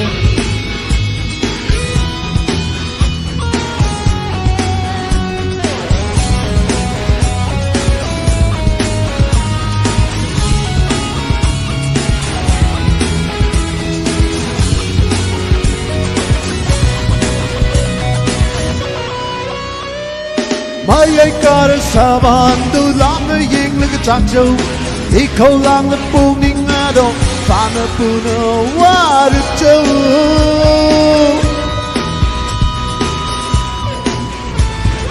lon na thuk na sang du na huran saksa tam lu ba kana khang loi khang lu nu lai kai sara san jani dol hay ron cơ phơi hay ron kỳ hôm hay ron asuman say mek ta hai da sum dra ne chumi asum nga tani say mek sina hai ri si aduna ne akhoi ni asidagi gyan tar si ko tarasi migi loina bi leiba nu pa mun lagum si yana re ko yana re ko mayam su gyan ta bi ko ekhoi gyan ta zere adudi mathangi caller se ongtang paikhat piu ba hello Hello. hema ekhoi imanabi ni ne paikhar leise hello imanabi Ima ka no. ngasigi di imanabi on tho adoi ni kaino Hindi isa o bai hai ba. o ima Oi don to. I doning to. ichiam gi bungo I duning tho hai dong natrani Ai ichem di hai ka to. hai ga dong ni Hai bai. ngai khoni nang ngasai sanai se but karo aduni ming leifam hai ga dong hango ado Ko ai hai di se. Di se makha ke ra da dan ki sendoi thau ba mi yam sam phoi na bi dun. yam phau bi do Mhm. akhoi da ga di phau zal lakanu ko Phoi da ge si to re ra ni di. samji lok thok ra ka ni dance to ngam mi ni Sam phoi sam yao da si dun phoi pham lai ni phoi doi ne di. oho samje be bula ga surab zani ko lukham daga maring ngasidi mukta sana si pura berani masak yam pajatui sendoi ko mandoi ni nga ler ga naina kamram bam aduga kana no facebook ta pesa pugi bado puine khundrak pam dani aina thau doisi andagi victoria kana no pesa pugi bajing do thiam ga siong ni hasani nang yum da leng dana leiramu nati bungo nati ibima atai lairi youtube ta su yam yauri mo keno promila motum robi ayekpam sanabam mala indu oina moi pesa pogi basing do take care ekhoi lakani pesa thoraka dore masang next sin pesa thoba ado si ma se wari ungtang satok si palem ima Oi magi bungo mayangin ning to. ho ha Oi magi di ma mo phoi bi. no sigre ta ko ima na korok pasidia ando samain tau si Hayo pan ma ada. ado masidania madhu na mai yauri madhu chandra maribam mairo aribam maribam mai bo ningure yam mariram dam mali m double a ga ire madhu chandra maribam yam nungai si maribam masak yam pajaram dam mali madhu chandra jai ko irge asi ko isala garna yam nang na lakna dri yaro yam sigum mi se nang ai lakna da yaro yi nang na lakna da yaro madhu chandra I love you take care madhu chandra anto kayo toy no palemi ma O ngasi di kal manung nen ta masuk na ne masuk na ba ko ta lu oh horo ka to ba jagu ta ni horo tanau tereng mai thong tha jana momon mui nok te gopi pung ning sum hli tanau terang terang terang mai thong thadna khatar pam kubum nangi chajet li chate pamong kubum nangi chajet sawong sada momon minukta gopi puni sumpati 사계의 머니 하이가 까우루리 아이시 사계의 머니 하이가 까우루리 사절리 젖난기 모몬 미노때 라다타 모이 숨허리 떠노 떠노 떠노 떠령 떠령 떠령 마이송 타이나 강기 사이사께고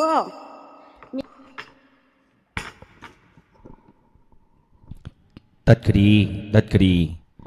อดุยทีเนี่ยมาทั้งกี่คนเลยเสียมุไปขันเลยสิก่อ ไปขันเลยสิ อดุทารมสิชุนลอยตัวเร่อดุน่ะคุยมาทั้งคนเลยเสียมุตั้งไปขันสักกี่มุตาสนามตั้งไปขันโล Hello Hello Miss Hi Miss Kaushale sidi yam harawi kamai tawdino Hello Minga leifam gadom ta haidoro Miss làm giàu đấy thôi bi Taram nongchari Miss ngasigi thawram asida kari utpigani Miss thấy bên sạc lại cái Haurasi aduga sẽ ngày đã ngasi nang rồi Miss anh na hay tare hay yang je đại lục mà sam chắc chúng tôi hình ba Karino kada wainang oidu na tok thorak toini kaino คุยดีกันนานงามียิงในสีโปรแกรมนี้ไม่ยามนั่นเนี่ยสิอุโลอุดเกียนพัมนันมุกตันซ้ำหับสลัดเลยนี่ให้รักแต่ไปวันนี้ tare Miss anh mà khi mà nang đã mà na nuti sabiro mà na pa sabiro được ba pa được ăn nhiều ngầu ba khát là ba sa ba nuti đó là yang di antaba lili khui ba hay tare adugi bagi đại lục mà thế em trợ tao đi hết là phải giờ là phải khăn đi ba Miss nang yai นั่งใหญ่อดุกมสารวัยดอใหญ่สาดกเกไปอยู่ก็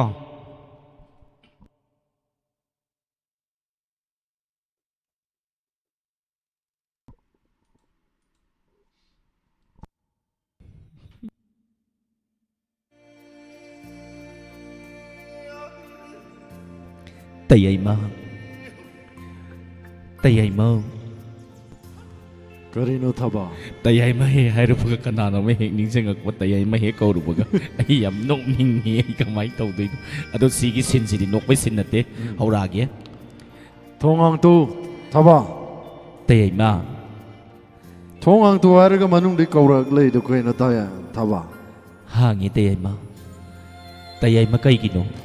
แต่ใหญ่มานะงัดสีเผาบ่ได้สีดเสียงเลยจุขังเดทุมโมโรนาซานาสูมากอปาดปีสิงสิพิจารณาบรรลุมันตะขันบีดนะแต่ใหญ่มันงัดสีเผาบ่ได้ยมสิดหันจะหลักบ่ได้เฮกตะขันนับหาวรจังไงสิกายกินแต่ใหญ่มาก Nang lei sidi nasa sing do chena raba nang jilei oriji yum jilei oriji kai gino nang le oriji kai do ga no today แต่ใหญ่มันนั่งยินดีนะจ๊ะนัตรบสิปอนั่งน่ะนุปานี่นั่งน่ะสุขรียังบัมโทอีดนะน้องงามบัตรกิโทกระกะสายเดลปัตตารามุนีนุนิกุนมุนีโรนียูริมคารถะสังกะสายสิแต่ใหญ่มันน่ะอีกวันน่ะทบานะผู้กองปังผู้บิดิสิกายกินตีใหญ่มา nang dua ingon da mana haya branang ha kena lu bataran ni ba ai na taran ni ngon ni kun ni ngen ni yang kai ni bzuyaw nang kai kang dia do แต่ใหญ่มันงาสิดิใครเห็นสันหลักประกายกินงาสิดิแต่ใหญ่มาสิอยู่บุรังเงาเร่ ngasi se ai na taran ni bane ba auto driver ram da do kun pisalak pa adugi khara ngaw bane ba แต่ใหญ่มันเนี่ย sitabadi taw gono ba do แต่ใหญ่มันเนี่ยลูกปัตตารากุนปีแบบนี้ดูว่ามาฮาราวริดองแต่ใหญ่มาหัดประตูมวยยาวรินมวยนั่นเนี่ยแต่ใหญ่มันสิหัดตัวแบบดูนั่นเนี่ยแต่ใหญ่มานั่งอยู่ท่านุบัตแต่ใหญ่มา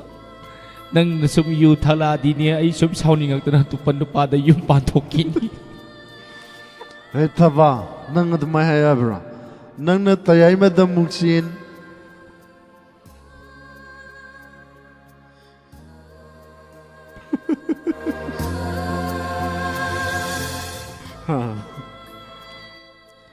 tayai ma da muksin momoza da muksin adu ya bra ba Nang ngasi na pam yoga hai bro. Momo sa da di scene di tayay magoro ba kuman da scene mani. Nang na namit laisari ngai dai su hone nang namit se chuke matig yam bukpani. Doba khorai jam dam nang na irang mu tausan ba. Nang adu ya bro nang. Tayay ma asing bai ni. Tayay man na nukti gi samay na sum yu thak na ladi niya. Ay tayay ma ay zit salam dai soy na scene gini. Nang kangjal lo to. Adu na ni tayay man nang asi dai yu thak kanu ko. Ado thak na ba lupa yang ki kita piroi. Ngasi ge aroi bo boy ro ragi. Karay din ho tayay ma. Ngasay na sige caller sina niya ay karat tapo ay bagi tappa pa natadi ay ngasay pingkat ding manaloy na pati tayay ma sige dialogue sida niya nupiyoy bising koy na sumtap thalay ba ay saura ka tore sige yaw saladi nang thani nga thau thai na to koy yung pala ni nga sisiyang ran jit salam da kusini tin ngaloy haye seran tuhan yare ko yare miss yam yahigre ado ni ako di mayano to utlo ay utken pam lay rin as ay hujiki niya kolak akon bagi dialogue kara kangkalak pa do ibi masortat kito ibi magi dialogue ut probo ado kay main kay here kara si ba lamay dong dagi thoy bi lamjaw hai bro thoy bi lamay dong thoy bi ni thoy bi ya lamjaw dagi thoy bi lamjaw hai ado di pare noy lamjaw ka dawai de no me le kan he wata supply lay do dai dro aduna mamang kai ne au dagi sangjal laga pare adu di thoy bi na haiba khoina ukre akoina haiba mu ulasi ko thoy bi na thoy bi na ising sok pachat padan na manabi kauraga noi wata supply gi da khar lap lak hai tare adu ta na la aga ising sok padan na manabi mai khang khang au na thengnari ba ko noi ni wari sana ba do to sana ro yeng ai ma nang ni sing sok ta lai ro ai ju sing sok pa lai ne kamai tawri ki nang bo nungai bo ai sa dum nungai ri ado noi sai du bu khara ngoksina ba pharabo ai khoi gi diang yan tare char si dalo sangar yam pasagre somda niya somda noi gi namanabi maseng wari sanai ngai da bubila suba mali bo isli kori nu man baganati sari ni ne man baganati sura bani bubila direct sule ado yam nungai sere ko thank you thibi isai sa kero hoi mati bang kan he ai ta hodri ni hisabi nang bo horo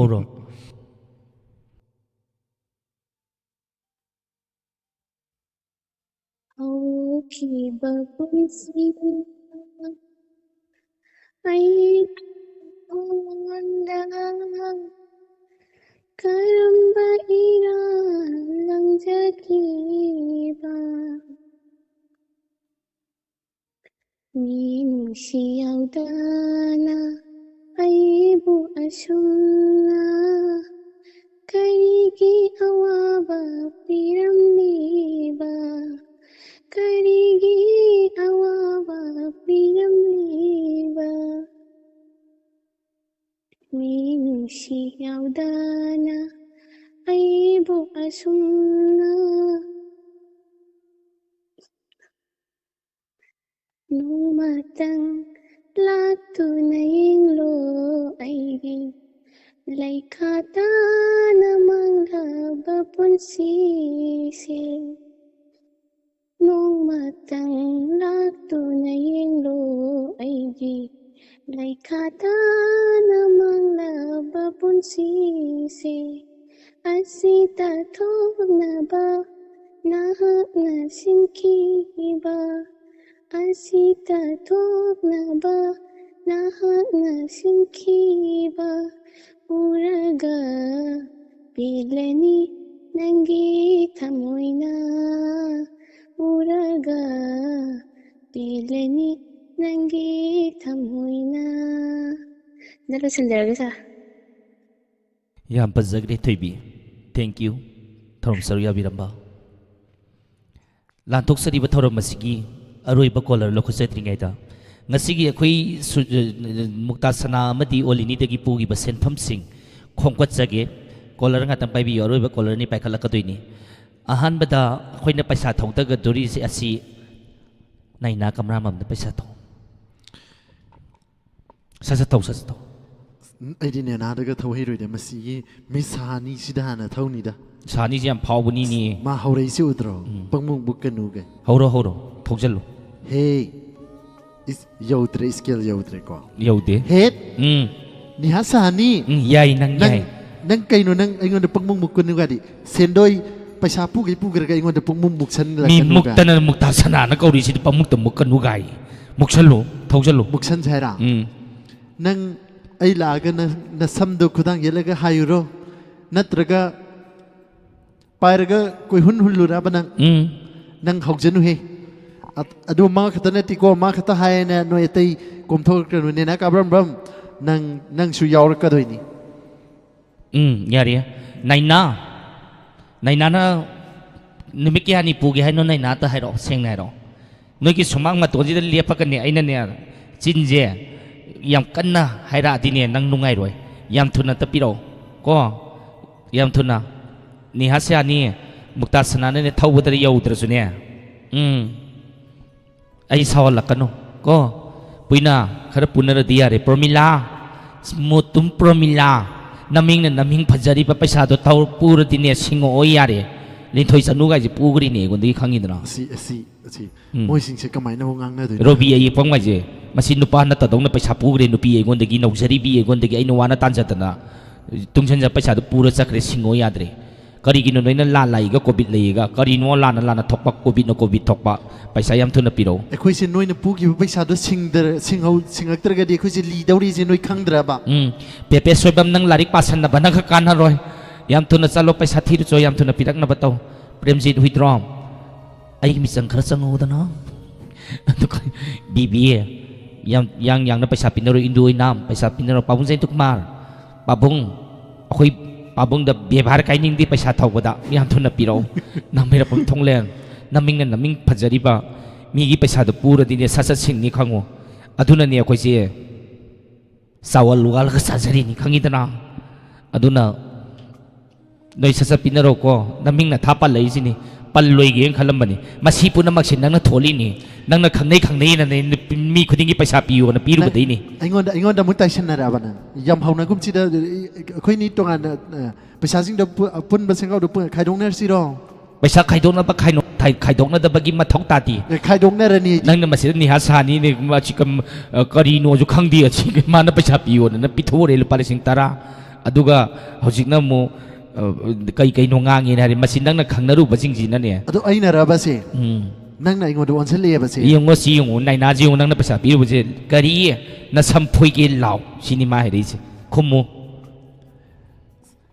ꯁꯨꯡꯄꯤ ꯄꯤꯔꯨꯅꯨ ꯃꯥꯒ ꯑꯩꯒ ꯈꯟꯅꯔꯦ ꯍꯧꯖꯤꯛ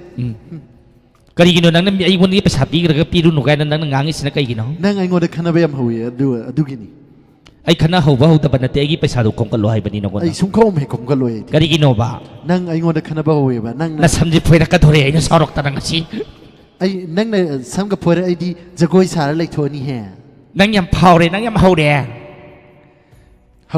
ꯑꯩꯗꯤ ꯉꯁꯤꯗꯤ ꯍꯧꯔꯦ ꯕꯤꯃꯣꯂꯥ ꯆꯅꯨꯒꯥꯏꯁꯦ ꯄꯩꯁꯥ ꯑꯃ ꯂꯩꯇ꯭ꯔꯤ ꯄꯩꯁꯥ ꯄꯨꯟꯅꯈ꯭ꯔꯒ ꯌꯦꯡꯉꯨ ꯂꯥꯏꯐ ꯆꯥꯠꯇ ꯌꯥꯎꯔꯤꯁꯤꯡ ꯃꯃꯥ ꯌꯥꯝ ꯏꯀꯥꯏ ꯌꯥꯝ ꯈꯪꯗꯤꯌꯦ ꯑꯩ ꯇꯜꯂꯦ ꯔꯣꯕꯤꯇꯥ ꯂꯝꯒ ꯄꯩꯁꯥꯗꯣ ꯄꯨꯔꯗꯤ ꯄꯤꯔꯛꯑꯣ ꯌꯥꯔꯦ ꯁꯥꯟꯅꯕ ꯃꯜꯂꯥ ꯖꯤꯠ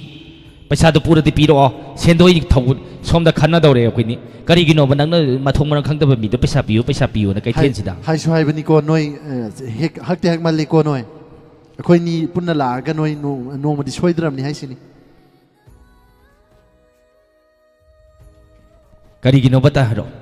ꯀꯔꯤꯒꯤꯅꯣꯕ ꯅꯪꯅ ꯄꯩꯁꯥ ꯄꯪꯄꯤꯗ ꯄꯤꯗꯅ ꯍꯧꯖꯤꯛ ꯌꯦꯡꯉꯨ ꯀꯔꯤ ꯁꯥꯔꯒꯦ ꯌꯦꯡꯉꯨ ꯁꯤ ꯀꯔꯤ ꯇꯧꯔꯒꯦꯕ ꯁꯤꯕꯣ ꯑꯩꯁꯨ ꯊꯧꯗꯕ꯭ꯔꯕ ꯏꯆꯦꯃ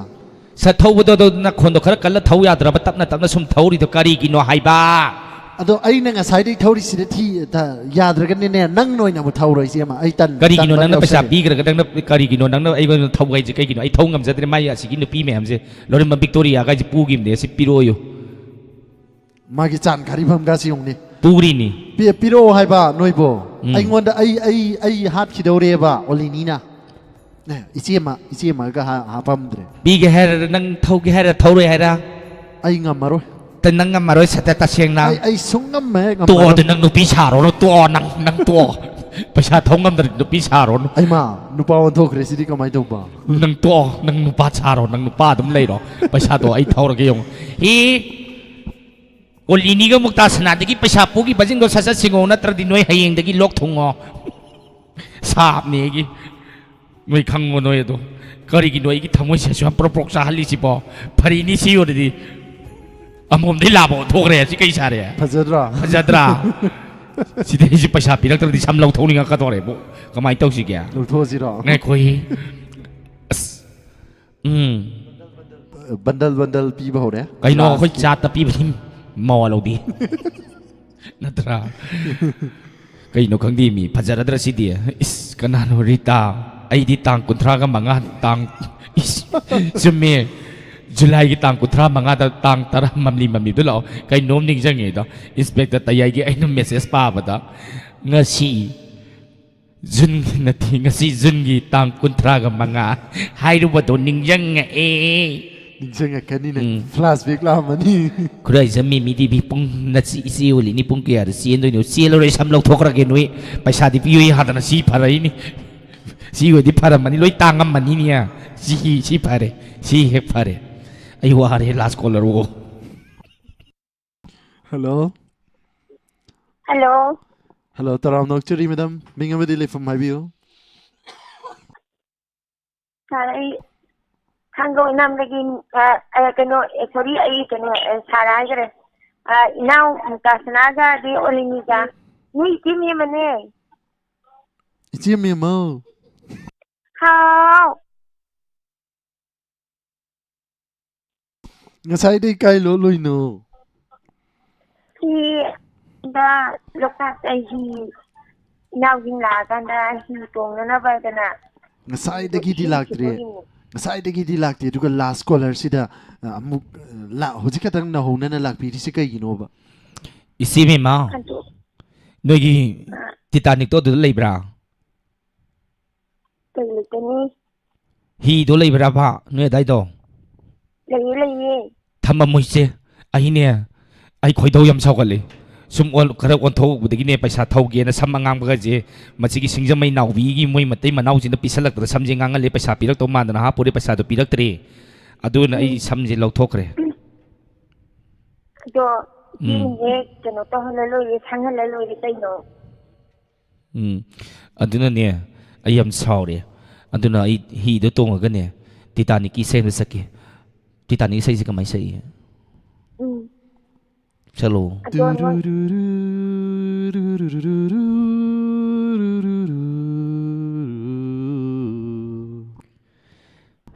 Ado na khoi ani gi samdo aina lo ba tare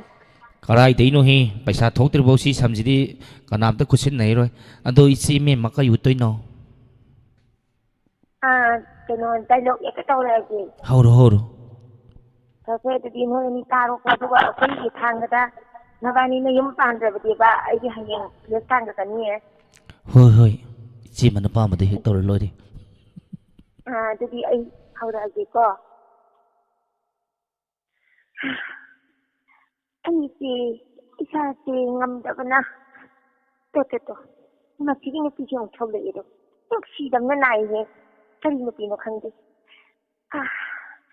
ani sa si yang ngam da ya ba ye now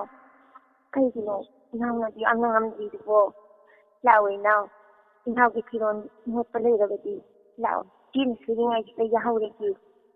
ki si di da si ya re ngai khoi ke Iti na matam po na mata ay yuri hulaga ngang ba si Garigino ite. Ado na niya, nanawang pa ada niya, so ito na hayo pa niya. Iti sa niya, tulaga na niya, at yung mga nga si Lawing konse, ay kung naloy na raw sila ba niya. Ado na niya ite, yan ka masapi ko hari ba siya. Ina, kay ninaw nang nahari ba siya. Dapat sa pato, na kay naloy na puri ba. Imong nasigi ba hapon na magsu, manaloy na puri ba. Aduga, nang na yung tisarap ko ng paluhay ba siya karino. Ikiye, kare-kare ay bakang na ba po. Madanat ka ba din niya? Siba mamatara aroy ko. Ay nahay sininti. Mahita niya. mai te ya la pi ha bro ni wo ji na nya ai bu ne thori ba yim che tha du ne te ko hai ba oi te ya ai ne yin da ne ya hai ji bi sin ko ai bu yim da ne ka ti ne tin bi na matam tu na makta nang nei wara ni chi ba kari inoi na ai hai ba chin yim ma che tha du na au ji mak te kha khari khari na khoi gi na ni thung na ba ti yim ma ti tha du na chale oi iti kari tau pre ni iti ai khoi ya ti da on hi ling na chi iti nang ai bu na la wa me lu na tau bi ba tau ai su khang ni ti adu ne ti ai khoi pu na ma pham ma ti da ek ling na chi poi ti oh kari na ai ma tam khra ma pham ma ti da lai lai iti na na wai bang pi yim da sa la chi ni ti iti gi bi ma na ek ko in pi bi ai khoi ti khong thang do khra ba di aroi ban ipuru go laina ai bu un thola ma pi bi aduna na in tekko iti waro ragan iti ma pham ma chale hori ni ti an lan ki ba puna manga pi iti chale sila oi ti na koi go ina ni shi ba ti ni chitra sila pada ina singa du peram ne long de ti aduka kari gumbada pattava puna lag lagatu ina singa du peram ne long de ti khandara in tumba ya banatti adu buina ni pioi bi ai khoi bi than do la ba khong thang ta khaba badana amuk thangan jela ni pi puna magda anna amuk anna mahi tahallaro takloina ni sigi ai lehore ko sigi waina dida iti nana girante amuk tadinga tiuni iti nana girante amuk tadinga tiu lege now yam nungai zai ngasigi aroiba caller yam fazana utpirakre thank you yam fazana ulei ko adudine muktatsana loiselase ko loiselak pasidi isai masak to si ndugane loiselase yaraba yayi chemo yarabo dudi isai se atapadi sagum singa sidiko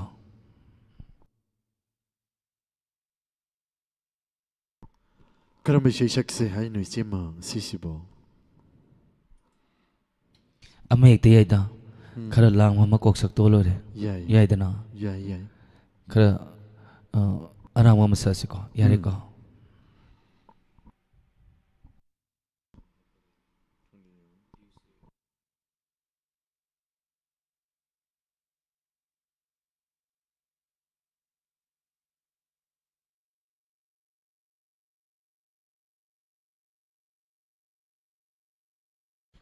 Siko horasi nungsibagi haurap hamni yare ko net sina ke doguraba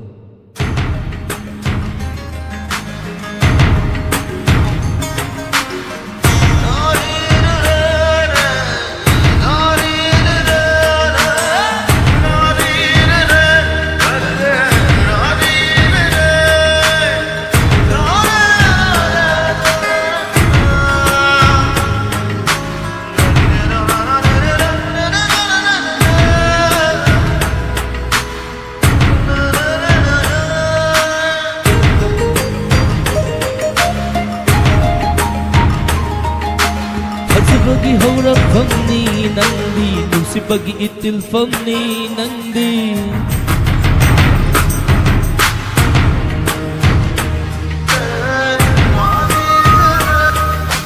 Fajabagi haurak famni nandi nungsibagi itil famni nandi Tai vangkarana sai tharabasu samna phong Vangkanana Saitaduna su Saitabagi loira ꯊꯥꯐꯝꯅꯤ ꯅꯪꯗꯤ ꯄꯨꯟꯁꯤꯒꯤ ꯑꯇꯥꯐꯝꯅꯤ ꯅꯪꯗꯤ ꯄꯨꯟꯁꯤꯒꯤ ꯍꯩꯊꯥꯐꯝꯅꯤ ꯅꯪꯗꯤ ꯑꯁꯥꯒꯤ ꯄꯟꯊꯨꯡꯐꯝꯅꯤ ꯅꯪꯗꯤ ꯑꯩꯒꯤ ꯂꯤꯛꯂꯥ ꯑꯩꯒꯤ ꯂꯤꯛꯂꯥ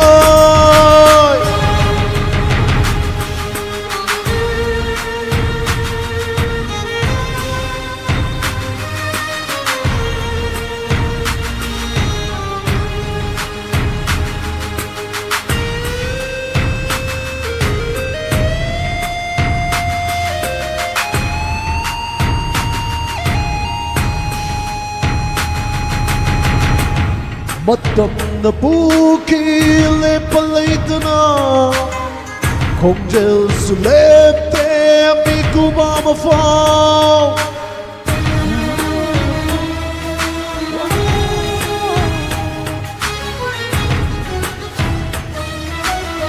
ꯃꯇꯝꯅ ꯄꯨꯈꯤ ꯂꯦꯞꯄ ꯂꯩꯇꯅ ꯈꯣꯟꯖꯦꯜꯁꯨ ꯂꯦꯞꯇꯦ ꯃꯤꯀꯨꯞ ꯑꯃꯐꯥꯎ ꯆꯠꯈꯤ ꯅꯪꯒꯤ ꯅꯨꯡꯁꯤꯕꯁꯨ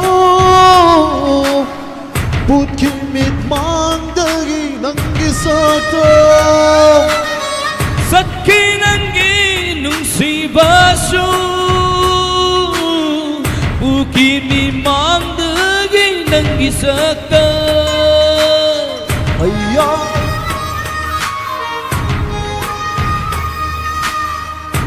ꯊꯥꯗ꯭ꯔꯕ 이셀 ꯑꯃꯒ ꯌꯥꯔꯦꯀꯣ ꯌꯥꯔꯦ ꯁꯤ ꯂꯣꯏꯔꯛꯄꯁꯤꯗꯤꯅꯦ 90.0 ꯋꯥꯍꯣꯡ ꯔꯦꯗꯤꯑꯣꯗ ꯇꯥꯔꯤꯕꯁꯤꯡꯒꯤꯅꯦ ꯏꯁꯩ ꯑꯍꯜ ꯂꯃꯟꯁꯤꯡꯒꯤ ꯃꯇꯦꯛ ꯑꯃꯇꯪꯒ ꯁꯛꯁꯤꯀꯣ ꯌꯥꯏꯀꯣ ꯁꯛꯁꯤ ꯉꯁꯤꯗꯤ ꯌꯥꯏꯅ ꯀꯩ ꯍꯥꯏꯌꯦ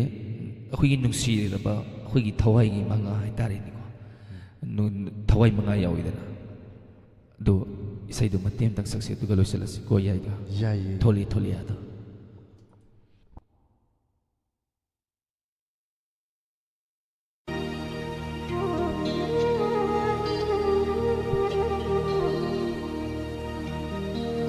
ꯅꯨꯡꯁꯤꯔꯕ ꯑꯩꯒꯤ ꯊꯋꯥꯏ ꯃꯉꯥ ꯀꯩꯗꯧꯉꯩ ꯀꯥꯏꯅꯅꯤ ꯅꯪꯒ ꯏꯁꯩ ꯑꯁꯤꯅ ꯑꯍꯜ ꯂꯃꯟꯁꯤꯡ ꯇꯥꯕꯤꯔꯤꯕꯁꯤꯡꯒꯤ ꯈꯜꯂꯒ ꯁꯛꯆꯕ ꯏꯁꯩꯅꯤ ꯅꯨꯡꯁꯤꯔꯕ ꯑꯩꯒꯤ ꯊꯋꯥꯏ ꯃꯉꯥ ꯀꯩꯗꯧꯉꯩ ꯀꯥꯏꯅꯅꯤ ꯅꯪꯒ ꯋꯥꯔꯦ ꯋꯥꯃꯤꯟꯅꯩ ꯅꯨꯡꯉꯥꯏꯔꯦ ꯅꯨꯡꯉꯥꯏꯃꯤꯟꯅꯩ ꯋꯥꯔꯦ ꯋꯥꯃꯤꯟꯅꯩ ꯅꯨꯡꯉꯥꯏꯔꯦ ꯅꯨꯡꯉꯥꯏꯃꯤꯟꯅꯩ ꯑꯁꯨꯛ ꯀꯨꯏꯅ ꯇꯤꯟꯅꯔꯛꯄ ꯅꯪꯒ ꯅꯨꯡꯁꯤꯔꯕ ꯑꯩꯒꯤ ꯊꯋꯥꯏ ꯃꯉꯥ ꯀꯩꯗꯧꯉꯩ ꯀꯥꯏꯅꯅꯤ ꯅꯪꯒ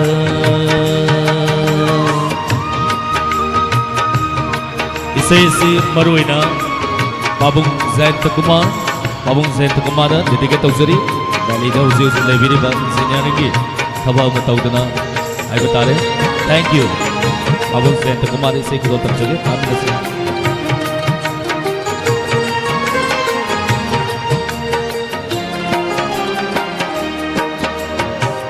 ꯅꯍꯥꯛꯀꯤ ꯑꯋꯥꯕꯁꯨ ꯑꯩꯉꯣꯟꯗ ꯇꯥꯛꯊꯣꯛꯇꯦ ꯑꯩꯍꯥꯛꯀꯤ ꯄꯦꯟꯗꯕꯁꯨ ꯅꯉꯣꯟꯗ ꯈꯪꯍꯟꯗꯦ ꯅꯍꯥꯛꯀꯤ ꯑꯋꯥꯕꯁꯨ ꯑꯩꯉꯣꯟꯗ ꯇꯥꯛꯊꯣꯛꯇꯦ ꯑꯩꯍꯥꯛꯀꯤ ꯄꯦꯟꯗꯕꯁꯨ ꯅꯉꯣꯟꯗ ꯈꯪꯍꯟꯗꯦ ꯋꯥꯔꯦ ꯋꯥꯃꯤꯟꯅꯩ ꯅꯨꯡꯉꯥꯏꯔꯦ ꯅꯨꯡꯉꯥꯏꯃꯤꯟꯅꯩ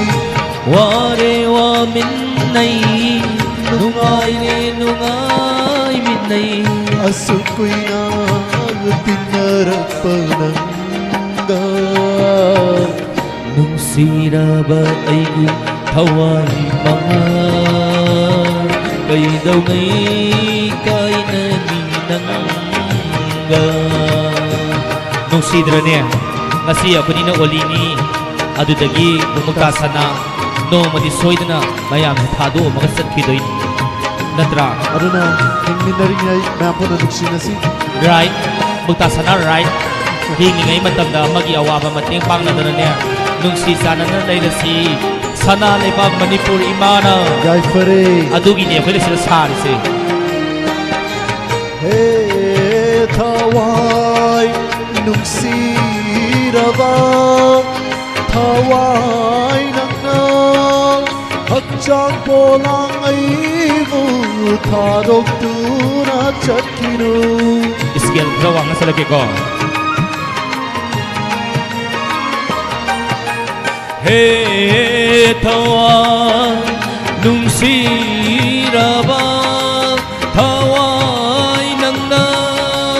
Haksang polang aibu thadok tu na chatkinu Panchabut na Sava Aigi Hakchang Polang Ni Panchabut na Sava Aigi Hakchang Polang Ni Tinkini malinda numan soiro Nungsiraba Aigi Thawai mga Kaidaw ngay kainananda Nungsiraba aigi thawai mga Kaidaw ngay kainaninanga Ware waminay Nungay re nungay minay Ware waminay Nungay re nungay minay Asukoy na tinaragpag nangga Nungsiraba aigi thawai mga Kaidaw ngay kainaninangga Nungsiraba aigi thawai mga Kaidaw ngay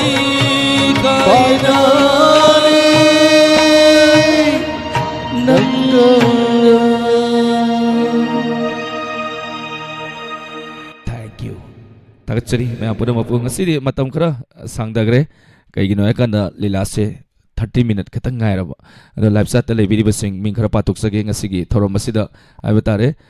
ming patok pa nang zedre kana kung batum waro biyawi ming palagte na ko. Ato ming kara dum pato si now. Yay na. Okay. Nihasahani tagatsari namayarapam tonglen thank you to tomba kangabam tagatsari tambal tombi Susila Okram Jit Premi Widrom tagatsari Ras Rita tagatsari taram saruya birapa imango visoro kaibam karong tagatsari taram saruya birapa Johnson Toksom tagatsari Susila Okram aying biyumnam Thangza Manjana tagatsari Bimala Chanu tagatsari Soba kayano Soba Nepram tagatsari taram saruya birapa Tomba kangabam once again tagatsari Kamala Devi Sanasam tagatsari taram saruya birapa Johnson Toksom once again namayarapon tolnen thank you Kamala Sanasam tagatsari loy manari ko Robi ayakbam tagatsari taram saruya birapa miyoy 300 ayna Nasugi lantok sa riba entertainment program masida support of viva nungsi viva tagatsari loina na Facebook live television miyo yang kaya na live mi yam nungay zay Lucky Star may tay malem tagatsari wawa yam pajakre sar nibu tagatsari na tapirapa Binasaki Devi tagatsari naina kamrambam tagatsari thank you Binasaki once again puina kundrapam tagatsari tarum saruya birapa live tarum masida live year 23 year tawidana tarum masibu lantok sa riba koy puning tagot pirapa tagatsari thank you Sasa tagatsari tarum saruya birapa Monica Goti Mayum tagatsari tarum saruya birapa masina dum penbirasi ꯃꯤꯡ ꯄꯥꯊꯣꯔꯛꯄꯗ ꯉꯁꯤꯒꯤ ꯂꯥꯟꯊꯣꯛꯆꯔꯤꯕ ꯊꯧꯔꯝ ꯑꯁꯤꯗ ꯃꯤꯡ ꯄꯥꯊꯣꯔꯛꯄ ꯃꯇꯝꯗ ꯁꯤꯊꯕ ꯅꯥꯟꯗꯒꯤꯕ ꯌꯥꯎꯔꯒꯁꯨ ꯃꯌꯥꯝ ꯄꯨꯝꯅꯃꯛꯅ Lucky Star Malem Facebook ꯇ ꯂꯩꯕꯤꯔꯤꯕ ꯊꯥꯒꯠꯆꯔꯤ ꯃꯌꯥꯝ ꯄꯨꯝꯅꯃꯛꯅ ꯋꯥꯔꯧꯕꯤꯗꯅꯕ ꯍꯥꯏꯖꯔꯤ ꯂꯥꯟꯊꯣꯛꯆꯔꯤꯕ ꯊꯧꯔꯝ ꯑꯁꯤꯗ ꯀꯣꯜ ꯇꯠꯈꯤꯕ ꯅꯠꯇ꯭ꯔꯒꯅ ꯑꯩꯈꯣꯏꯅ ꯎꯍꯧꯗꯕ ꯌꯥꯎꯕ ꯁꯝꯇꯥꯏꯝ ꯑꯗꯨꯝ ꯃꯁꯤꯒꯨꯝꯕ ꯄ꯭ꯔꯣꯕ꯭ꯂꯦꯝꯁꯦ ꯊꯣꯛꯏ ꯀꯩꯒꯤꯅꯣ ꯍꯥꯏꯔꯀꯥꯟꯗ ꯊꯧꯔꯝ ꯑꯃ ꯉꯁꯥꯏ ꯃꯤ ꯑꯃꯗꯤꯀꯣ ꯀꯣꯜ ꯋꯦꯇꯤꯡ ꯂꯩꯕ ꯃꯇꯝꯗ ꯇꯨꯠ ꯇꯨꯠ ꯑꯅ ꯈꯣꯡꯉꯝꯒꯅꯤ ꯔꯤꯡ ꯆꯠꯂꯒꯗꯤ ꯔꯤꯡ ꯆꯠꯂꯛꯄꯁꯨ ꯁꯝꯇꯥꯏꯝ ꯑꯗꯨꯝ ꯌꯥꯎꯔꯝꯕ ꯌꯥꯏ ꯅꯦꯠꯋꯥꯔꯛꯀꯤ ꯄ꯭ꯔꯣꯕ꯭ꯂꯦꯝꯅꯦ ꯍꯥꯏꯕ ꯇꯥꯔꯦ ꯔꯤꯡ ꯆꯠꯂꯛꯑꯀꯥꯟꯗ ꯑꯩꯈꯣꯏꯗꯤ ꯀꯣꯜ ꯀꯛꯈꯤꯕ ꯂꯩꯇꯦ ꯀꯣꯜ ꯀꯛꯄ ꯌꯥꯗꯦ ꯁꯥꯔꯅꯁꯨ ꯑꯌꯥꯕ ꯄꯤꯗꯦ ꯑꯩꯈꯣꯏꯅꯁꯨ ꯉꯁꯤ ꯐꯥꯎꯕꯗ ꯊꯧꯔꯝ ꯂꯥꯟꯊꯣꯛꯆꯔꯤꯕ ꯑꯁꯤꯗ ꯀꯣꯜ ꯀꯛꯇ꯭ꯔꯤ ꯃꯔꯝ ꯑꯗꯨꯅ ꯂꯥꯟꯅ ꯂꯧꯅꯗꯕꯤꯗꯀꯣ ꯃꯌꯥꯝ ꯌꯥꯏꯗꯅꯀꯣ ꯁꯨꯖꯤ ꯃꯁꯤꯒꯨꯝꯕꯗꯤ ꯑꯗꯨꯝ ꯊꯣꯛꯇꯕꯗꯤ ꯅꯠꯇꯦ ꯃꯃꯥꯡꯗꯒꯤ ꯑꯗꯨꯝ ꯃꯁꯤꯒꯤ ꯈꯨꯗꯣꯡꯊꯤꯕꯁꯦ ꯑꯗꯨꯝ ꯊꯣꯛꯇꯅ ꯃꯁꯤꯒꯤ ꯄ꯭ꯔꯣꯕ꯭ꯂꯦꯝꯁꯦ ꯑꯗꯨꯝ ꯊꯣꯛꯇꯅ ꯃꯃꯥꯡ ꯊꯛꯇꯒꯤ ꯑꯗꯨꯝ ꯂꯥꯎꯔ ꯂꯥꯛꯏ ꯁꯥꯔꯅꯁꯨ ꯄꯨꯛꯅꯤꯡ ꯋꯥꯔꯣꯝꯗ ꯍꯥꯏ ꯁ꯭ꯇꯥꯐꯁꯤꯡꯅ ꯀꯩꯗꯧꯅꯨꯡꯗ ꯀꯣꯜ ꯀꯛꯑꯣꯏ ꯑꯩꯈꯣꯏꯅꯁꯨ ꯀꯛꯇꯦ ꯀꯛꯀꯦꯅꯁꯨ ꯈꯟꯗꯦ ꯃꯔꯝꯗꯤ ꯀꯩꯒꯤꯅꯣ ꯉꯁꯤ ꯆꯪꯕꯤꯔꯛꯂꯤꯕ ꯃꯌꯥꯝꯁꯦ ꯑꯩꯈꯣꯏꯒꯤ ꯃꯤꯠꯇꯗꯤ ꯏꯁꯣꯔꯅꯤ ꯑꯣꯡꯂꯤ ꯋꯥꯟ ꯃꯌꯥꯝꯁꯦ ꯃꯤ ꯑꯃꯠꯇꯅꯤ ꯑꯩꯈꯣꯏꯅ ꯎꯖꯔꯤꯁꯦ ꯃꯥꯅ ꯁꯤꯅꯤ ꯃꯥꯅ ꯏꯅꯥꯛ ꯈꯨꯟꯕꯅꯤ ꯃꯥꯅ ꯄꯩꯁꯥ ꯄꯥꯏ ꯑꯗꯨ ꯃꯥꯅ ꯂꯥꯏꯔꯔꯤ ꯍꯥꯏꯕꯒꯤ ꯂꯩꯇꯦ ꯑꯩꯈꯣꯏꯗ ꯄꯨꯝꯅꯃꯛ ꯃꯥꯟꯅꯩ ꯃꯔꯝ ꯑꯗꯨꯅ ꯀꯣꯜ ꯂꯥꯛꯑꯀꯥꯟꯗ ꯑꯩꯈꯣꯏꯅ ꯌꯣꯜꯂꯤꯕ ꯄꯣꯠꯁꯦ ꯃꯌꯥꯝꯅ ꯀꯣꯜ ꯇꯧꯕꯤꯔꯛꯑꯀꯥꯟꯗ ꯑꯩꯈꯣꯏꯒꯤ ꯄꯣꯠꯁꯦ ꯁꯤꯠꯇꯣꯏꯅꯤ ꯑꯗꯨꯅ ꯄꯣꯠ ꯂꯩꯕ ꯂꯥꯛꯏꯕ ꯃꯤ ꯑꯃꯒꯤ ꯀꯣꯜ ꯀꯛꯊꯠꯄ ꯃꯗꯨ ꯑꯦꯛꯖꯥꯝꯄꯜ ꯏꯁꯥꯗ ꯑꯗꯨꯝ ꯑꯣꯏꯕꯤꯌꯨ ꯑꯩꯅ ꯗꯨꯀꯥꯟ ꯑꯃ ꯐꯝ ꯇꯥꯔꯒꯗꯤ ꯗꯨꯀꯥꯟꯗꯨꯗ ꯄꯣꯠ ꯂꯩ ꯃꯤ ꯂꯥꯛꯏꯗꯣ ꯊꯣꯡ ꯊꯤꯡꯖꯤꯟꯕ ꯍꯧꯅꯗꯦ ꯃꯔꯝ ꯑꯗꯨꯅ ꯆꯞ ꯃꯥꯟꯅꯩ ꯍꯥꯏꯇꯥꯔꯦ ꯊꯦꯡꯛ ꯌꯨ ꯉꯁꯤꯒꯤ ꯔꯦꯅꯨ ꯇꯣꯏꯖꯝ ꯊꯥꯒꯠꯆꯔꯤ ꯊꯧꯔꯝ ꯁꯔꯨꯛ ꯌꯥꯕꯤꯔꯛꯄ ꯍꯟꯅꯅ ꯉꯁꯤꯒꯤ ꯂꯥꯏꯐ ꯑꯣꯟ ꯄ꯭ꯔꯣꯒ꯭ꯔꯥꯝ ꯑꯁꯤ ꯂꯥꯟꯊꯣꯛꯆꯕ ꯃꯇꯝꯗ ꯅꯪꯃ ꯁꯤꯖꯤꯟꯅꯈꯤꯕ ꯀꯣꯂꯔꯁꯤꯡꯗ ꯋꯥꯔꯧꯕꯤꯕ ꯌꯥꯗꯦ ꯂꯥꯟꯊꯣꯛꯆꯔꯤꯕ ꯊꯧꯔꯝ ꯑꯁꯤꯒꯤ ꯗꯥꯏꯂꯣగ్ ꯃꯄꯨꯡ ꯐꯥꯅꯕ ꯍꯣꯠꯅꯖꯕꯅꯤ ꯂꯣꯏꯅꯅ ꯑꯩꯈꯣꯏꯅ ꯁꯝ ꯍꯥꯞꯄ ꯈꯣꯠꯄ ꯇꯧꯕꯁꯤꯗ ꯅꯨꯄꯤ ꯁꯥꯕꯤꯁꯤꯡꯕు ꯀꯔꯤꯝ ꯀꯊꯥꯏꯅꯕ ꯅꯠꯆꯗꯦ ꯃꯁꯤꯅ ꯏꯃꯥ ꯏꯕꯦꯜꯁꯤꯡꯕꯨ ꯉꯥꯏꯍꯥꯛ ꯇꯣꯏꯔꯁꯨ ꯃꯣꯃꯣꯟ ꯅꯣꯛꯅꯕ ꯍꯥꯏꯗꯅ ꯂꯥꯟꯊꯣꯛꯆꯔꯤꯕ ꯊꯧꯔꯝ ꯑꯁꯤꯒꯤ ꯍꯥꯏꯕ ꯇꯥꯔꯦ ꯉꯥꯏꯍꯥꯛ ꯄꯦꯟꯅꯕ ꯉꯥꯏꯍꯥꯛ ꯅꯣꯛꯅꯕ ꯍꯣꯠꯅꯖꯕꯅꯤ ꯃꯉꯥꯜ ꯂꯨꯋꯥꯡ ꯊꯥꯒꯠꯆꯔꯤ ꯊꯧꯔꯝ ꯁꯔꯨꯛ ꯌꯥꯕꯤꯔꯛꯄ ꯉꯥꯛꯇꯪ ꯁꯥꯡꯅ ꯉꯥꯡꯉꯦ ꯑꯗꯣ ꯏꯅꯥꯎ ꯀꯔꯤ ꯍꯥꯏꯕꯤꯅꯤꯡꯉꯤ ꯍꯥꯏꯔꯒ ꯂꯣꯏꯁꯤꯜꯂꯁꯤ ꯂꯥꯟꯊꯣꯛꯆꯔꯤꯕ ꯊꯧꯔꯝ ꯑꯁꯤꯅ ꯑꯩꯈꯣꯏꯅ ꯃꯃꯥꯡꯗꯁꯨ ꯄ꯭ꯔꯣꯒ꯭ꯔꯥꯝ ꯍꯧꯔꯝꯗꯥꯏꯗ ꯍꯥꯏꯖꯈ꯭ꯔꯦ ꯀꯅꯥꯝꯇ ꯑꯩꯈꯣꯏꯁꯨ ꯅꯨꯄꯤ ꯁꯥꯅꯤꯡꯕ ꯈꯣꯠꯅꯤꯡꯕ ꯂꯩꯖꯗꯦ ꯉꯥꯏꯍꯥꯛ ꯏꯃꯥ ꯏꯕꯦꯜꯁꯤꯡ ꯃꯔꯨꯑꯣꯏꯅ ꯋꯥꯈꯜ ꯏꯟꯖꯥꯏꯇꯤ ꯂꯩꯕ ꯁ꯭ꯇ꯭ꯔꯦꯁ ꯂꯩꯕ ꯑꯗꯨꯒ ꯇꯨꯝꯕ ꯌꯥꯗꯅ ꯂꯩꯔꯤꯕ ꯏꯃꯥ ꯏꯕꯦꯜꯁꯤꯡꯒꯤ ꯋꯥꯈꯜꯁꯤꯡ ꯑꯁꯤꯕꯨ ꯉꯥꯏꯍꯥꯛꯇꯪ ꯑꯣꯏꯅꯁꯨ ꯄꯣꯊꯥꯅꯕ ꯍꯥꯏꯗꯅ ꯇꯣꯉꯥꯟ ꯇꯣꯉꯥꯟꯕ ꯁꯛꯂꯣꯟ ꯄꯨꯡꯂꯣꯟꯒꯤ ꯃꯇꯨꯡ ꯏꯟꯅ ꯁ꯭ꯇꯥꯐꯁꯤꯡꯅ ꯖꯒꯣꯏ ꯁꯥꯖꯕꯅꯤ ꯃꯁꯤ ꯊꯧꯔꯝ ꯑꯁꯤꯗ ꯁꯔꯨꯛ ꯌꯥꯕꯤꯗꯅ ꯌꯥꯝꯂꯕ ꯃꯤꯑꯣꯏ ꯀꯌꯥ ꯑꯃ ꯆꯪꯖꯟꯕꯤꯔꯛꯇꯅ ꯊꯧꯔꯝ ꯑꯁꯤꯕꯨ ꯃꯄꯨꯡ ꯐꯥꯍꯟꯕꯤꯕ ꯍꯥꯏꯅꯤꯡꯉꯥꯏ ꯂꯩꯇꯅ ꯊꯥꯒꯠꯆꯔꯤ ꯍꯧꯖꯤꯛꯀꯤꯗꯤ ꯊꯧꯔꯝꯁꯤ ꯂꯣꯏꯁꯤꯟꯕꯒꯤ ꯑꯌꯥꯕꯗꯨꯗꯤ ꯃꯌꯥꯝꯗꯒꯤ ꯂꯧꯔꯒꯦ ꯁꯤꯒꯤ ꯊꯧꯔꯝꯁꯤ ꯍꯦꯛ ꯂꯣꯏꯕꯒꯅꯦ ꯂꯤꯗꯤꯁꯤꯒꯤ ꯒꯨꯂꯥꯞ ꯑꯔꯣꯏꯕ ꯇꯥꯡꯀꯛꯇꯣ ꯑꯃꯨꯛ ꯇꯥꯃꯤꯟꯅꯔꯁꯤꯀꯣ ꯌꯥꯔꯦꯕ ꯌꯥꯔꯦ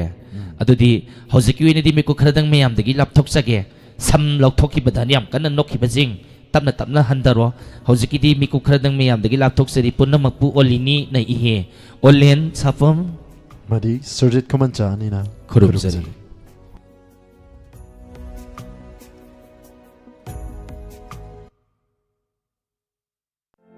ꯏꯁꯇꯔꯟ ꯂꯤꯂꯤ ꯗ꯭ꯔꯤꯡꯀꯤꯡ ꯋꯥꯇꯔꯒꯤ ꯑꯅꯧꯕ ꯑꯦꯖꯦꯟ ꯃꯉꯥꯒꯤ ꯃꯐꯝ ꯃꯤꯌꯥꯝꯗ ꯄꯤꯖꯔꯤ ꯏꯁꯇꯔꯟ ꯂꯤꯂꯤ ꯗ꯭ꯔꯤꯡꯀꯤꯡ ꯋꯥꯇꯔ ꯄꯥꯝꯕꯤꯕꯁꯤꯡꯅ ꯄꯨꯡꯗꯣꯡꯕꯝꯒꯤ ꯑꯣꯏꯅ 8131915180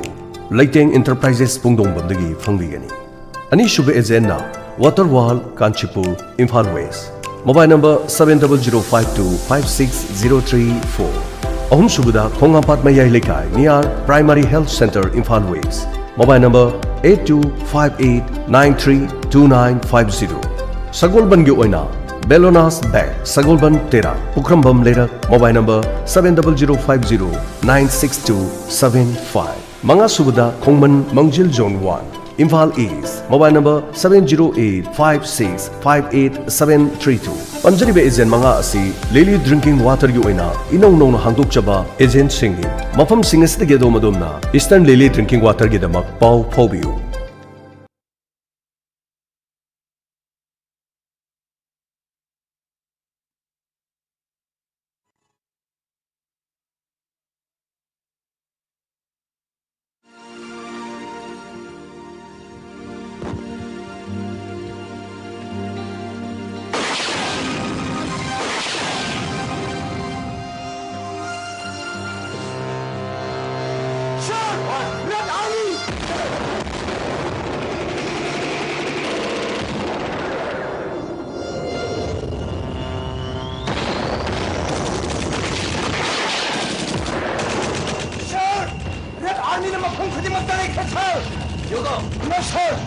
샤먼 파독 진짜 뻥을 샤. 아이 세우고 컨트롤이야. 댄츠.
रशियान पोके तो अंकल भी काफी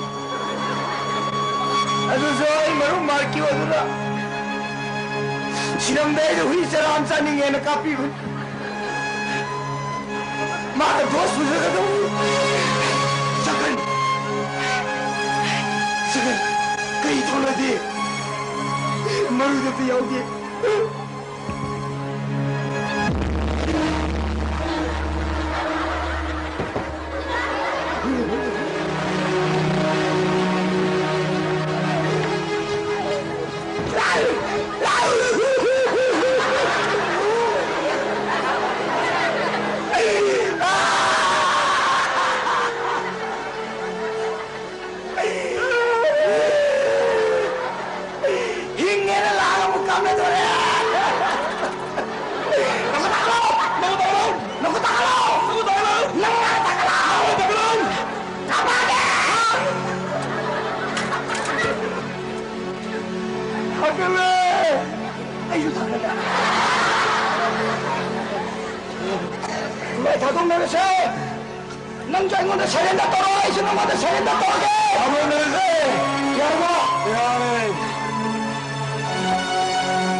जंगल से कई थोड़ा सा सेट सा करती खलो खलो खलो मरो हाथों में बगी बहुत ता नंगे इनुशीने न मरो कोई नहीं मिने मरो फटरा मरो बीही आई वो मैं क्या यार वो मैं क्या योए बेरी जल्दी मरो सुर बड़ी आओ मैं रशिया मैं जर्मन मैं क्या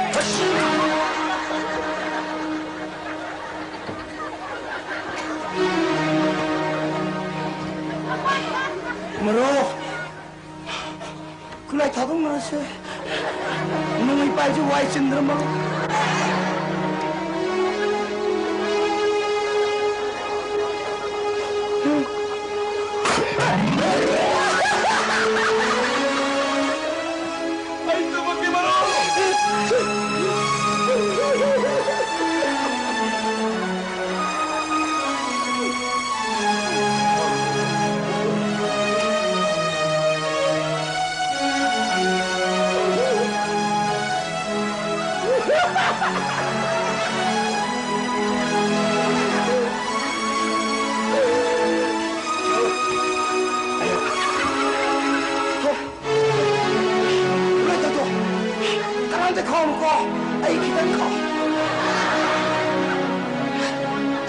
potaga tawne ba potaga ngamda lebi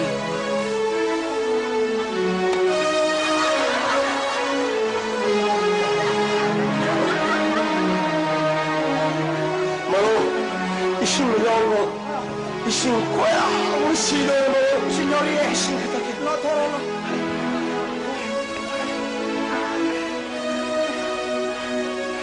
nang leone na khai ni ne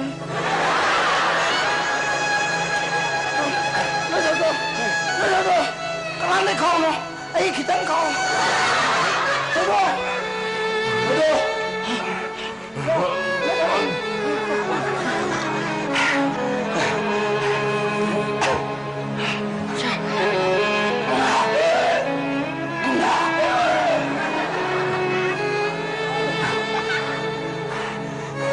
Maru, ising kurang menusida rumah tanda. 너는 건너는데 바로 사브라를 시도하던 것 너무나 달란 놈인데 바로 영어 난 일랄라미 나키바 눈시크라바 마루 시파이징지 로이리 시주브라 마이마기 마용드다 통가드 네페르가 마사징구나 바바라 키디 Baba na sa pagpura sabi niya ngay na lang Maro!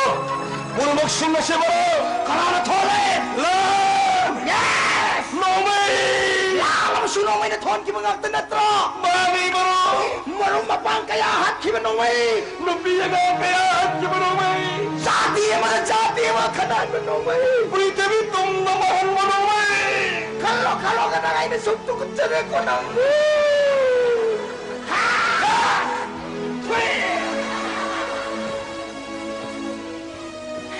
Mulu bekalo,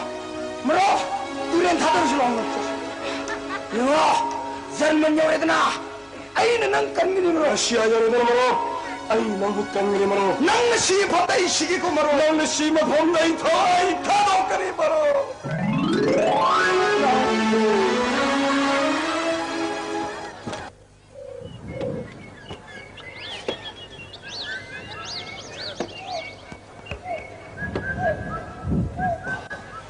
Nungsida, Jerman dipilih berkunggang masih, nasi dia mukhadok tu nak cakap tarik ko. Besok siang lepas ini Yesus, kunggang masih dah sedang beri lagu ini.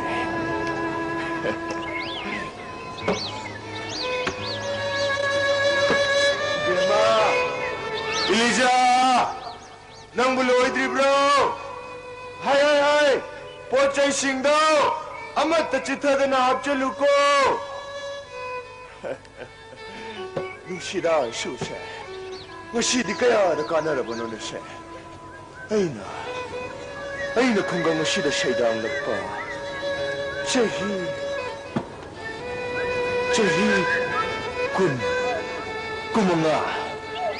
kumanga kun thagi matung dani dah.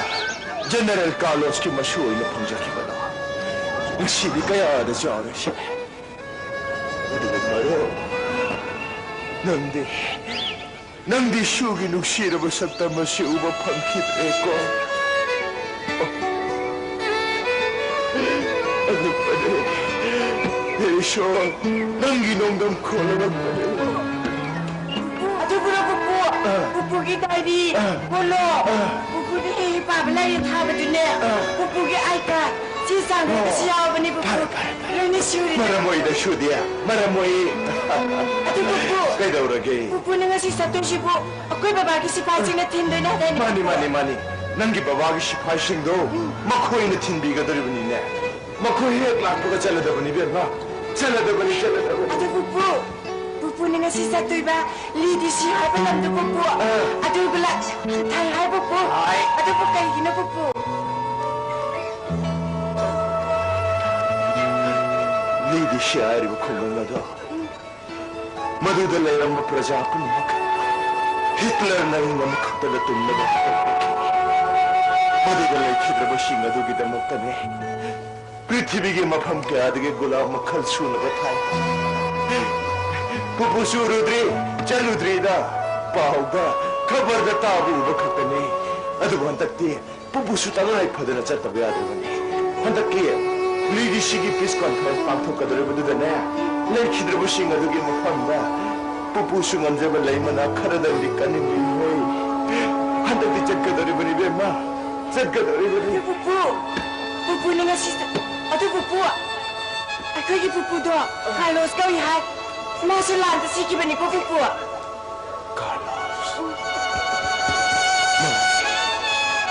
Hitler की तब their वाला लदन हाथों की खिपे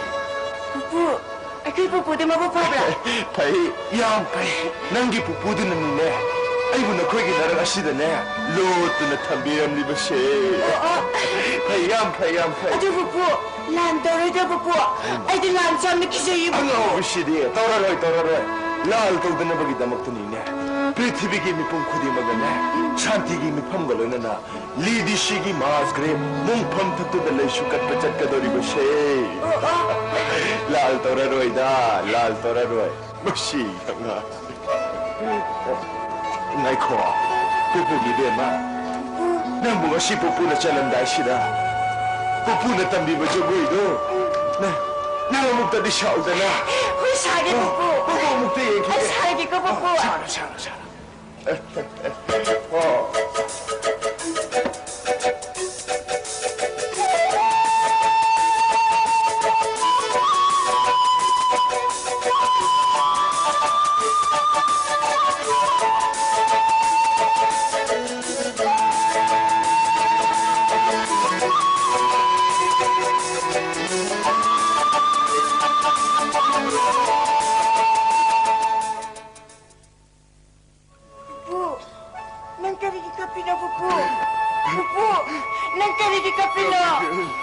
Gashidi pupu yam de kabege ishu gi jago shura gane pupu ki punchi wari ni sing lang ne pupu to ba pupu to si pupu si to ba pupu oh nang na hara dile pupu kaparo jago shadra budi kaidana ba sharo dana jago makhada kaw kre pupu ai ma nang na kaw thukri bu jago makhado pupu na chatre tabina mage hai pupu go la oh la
Shishway out the lady go. Other would she and Roma shut them with it. A mokana over powder go.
काउंगमदेदा नमितो 1942 गी जून गी तारीख तरागी अहिंदा नुंशिरवलिदी सिगी प्रजा पुनमुकु तुमना खिबदो पृथ्वी की मफम कयादगी लेंबिरगलीबा हाइकल लेकतंब लाक्तिरिबा मरुप मपीजा से येंबियो मांदूरिबा पाक चावरबा मास्क्रे बैना खमनरबा मोंफम थगसिदा Saliba मखन मचुगी lensing असे अइगिदी मतम ममगी नुंसी चानन तिनजरप मरुप मपांगदली अइगी में मतम ममगी कमांडर ब्रेकी अदुगा नसी मियामगी ममांदा लई पोलांग पाइदुना चलिबा नुपी मचासी लीदी सी खुंगंग नसीदा चाउजखीबा पोक्षखीबा नुपी मचानी हिटलर की तमथीरबी इन्फेंट्री वारदा सुब्नतगी मिचंगा नुंसी चानना खुंदाजबा खुल्लचिबो अयंगमद तुमना तो पीखवद माँ खतनींग उड़ीबा माँ की ममिंग सिल्की मानंग सिपाइरिबा मखल मचुगी लई सिंग से अचंबल लई अमतनते मोंपम तक सालिबा मखल मचुगी लई गाकनी मागी गुलाब सिंह से अममंदंग पाइबी खो शांति की पहुंचे मुक्तदी पूबी खो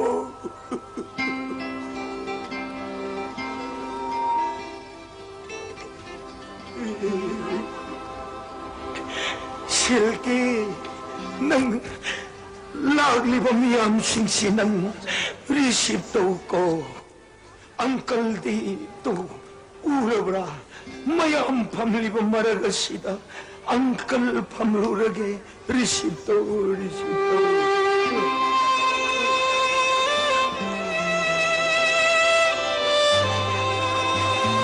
सिगी पाक चावरु मोंफम थक्तिगी हिलकलिबा अदर गुलाब सिंह नसीबुसु अममंतन पुखोलाओ नसी अइना नखुई मयाम पीगी खन्ना पोरकलिबा अदर गुलाब सिंह नसीदी असंब गुलाब नते तमखिरबा मिहालदुदा सिंगमदना सीखलबा शांति पामदबा थवाई सिंगदना ओलकपा लेदी सिगी गुलाब ने लेदी सिगी गुलाब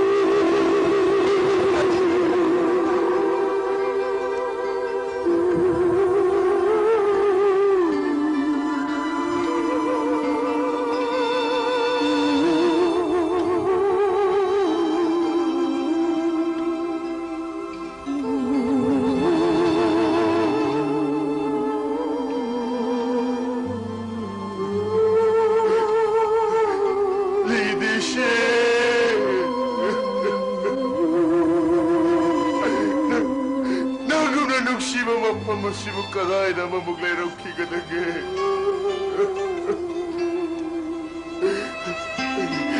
Ekage, mapamasya siya ni Malaysia. Ay loy na masakage. Nanamilki. Nanamilki.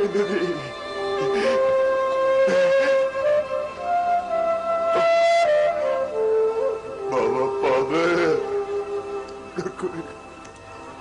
Nakoy po naman na ibutado ang pinagsan kramanatra.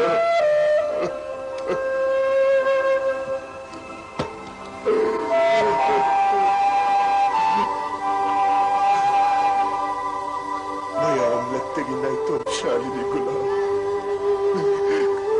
Nagkara. Mami.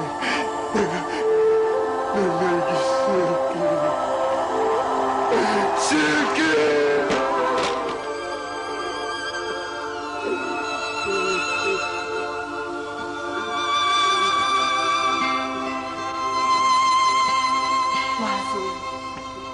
Nang kanalo.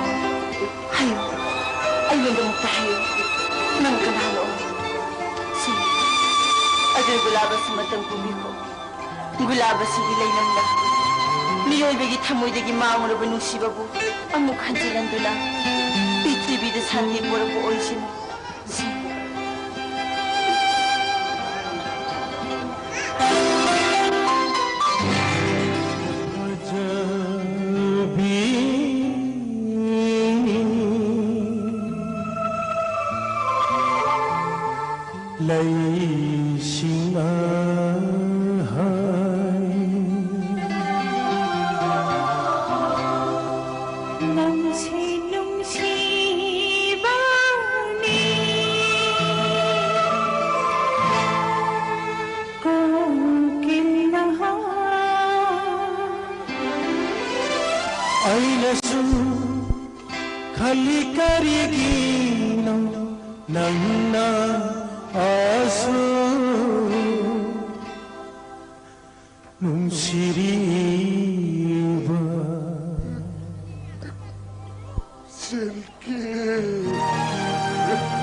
Soviet सरकार बॉडी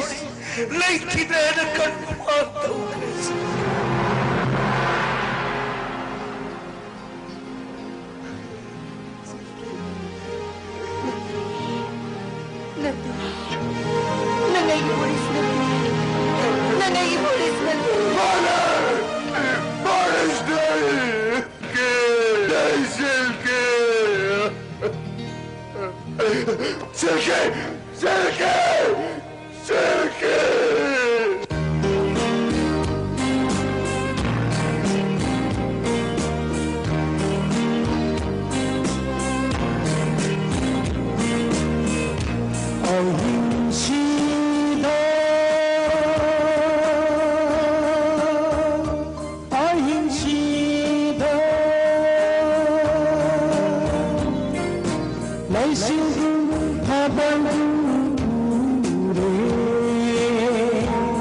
हनन थागचरी लांथोकचरीबा 90.0 अमदी डायमंड टीवी की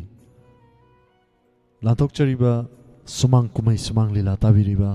पुमनोंपु हनन थागचरी लाइव चाता लेबिरिबा म्योइसिंग सुशीला ओक्रम इंदु ओइनाम थागचरी थोरम सरुग याबिरकपा लीला सिबु थोय यावना ताबिरिबा पुमनोंपु थागचरी रेडियो दा ताबिरिबा पुमनोंपुसु हनन थागचरी नामाइराकम थोंगलेन थागचरी इंदु ओइनाम मिस्टर डॉन थागचरी सुशीला ओक्रम इंदु ओइनाम ब्रेस स्टोरी तकल चंगबम थागचरी थोरम सरुग याबिरकपा जम्बूपति तकल लंबम थागचरी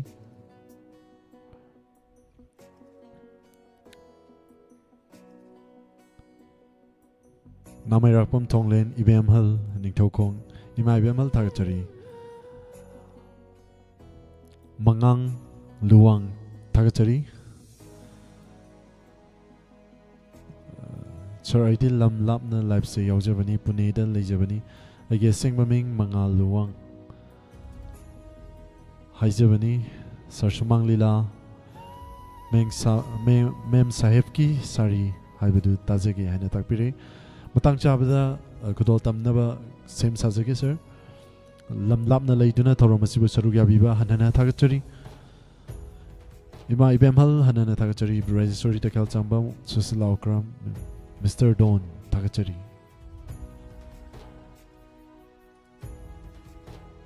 लोनना फेसबुक ता लेबिरिबा रणधीर लोगा बनाए थागचरी किरण जेंद्रेंबम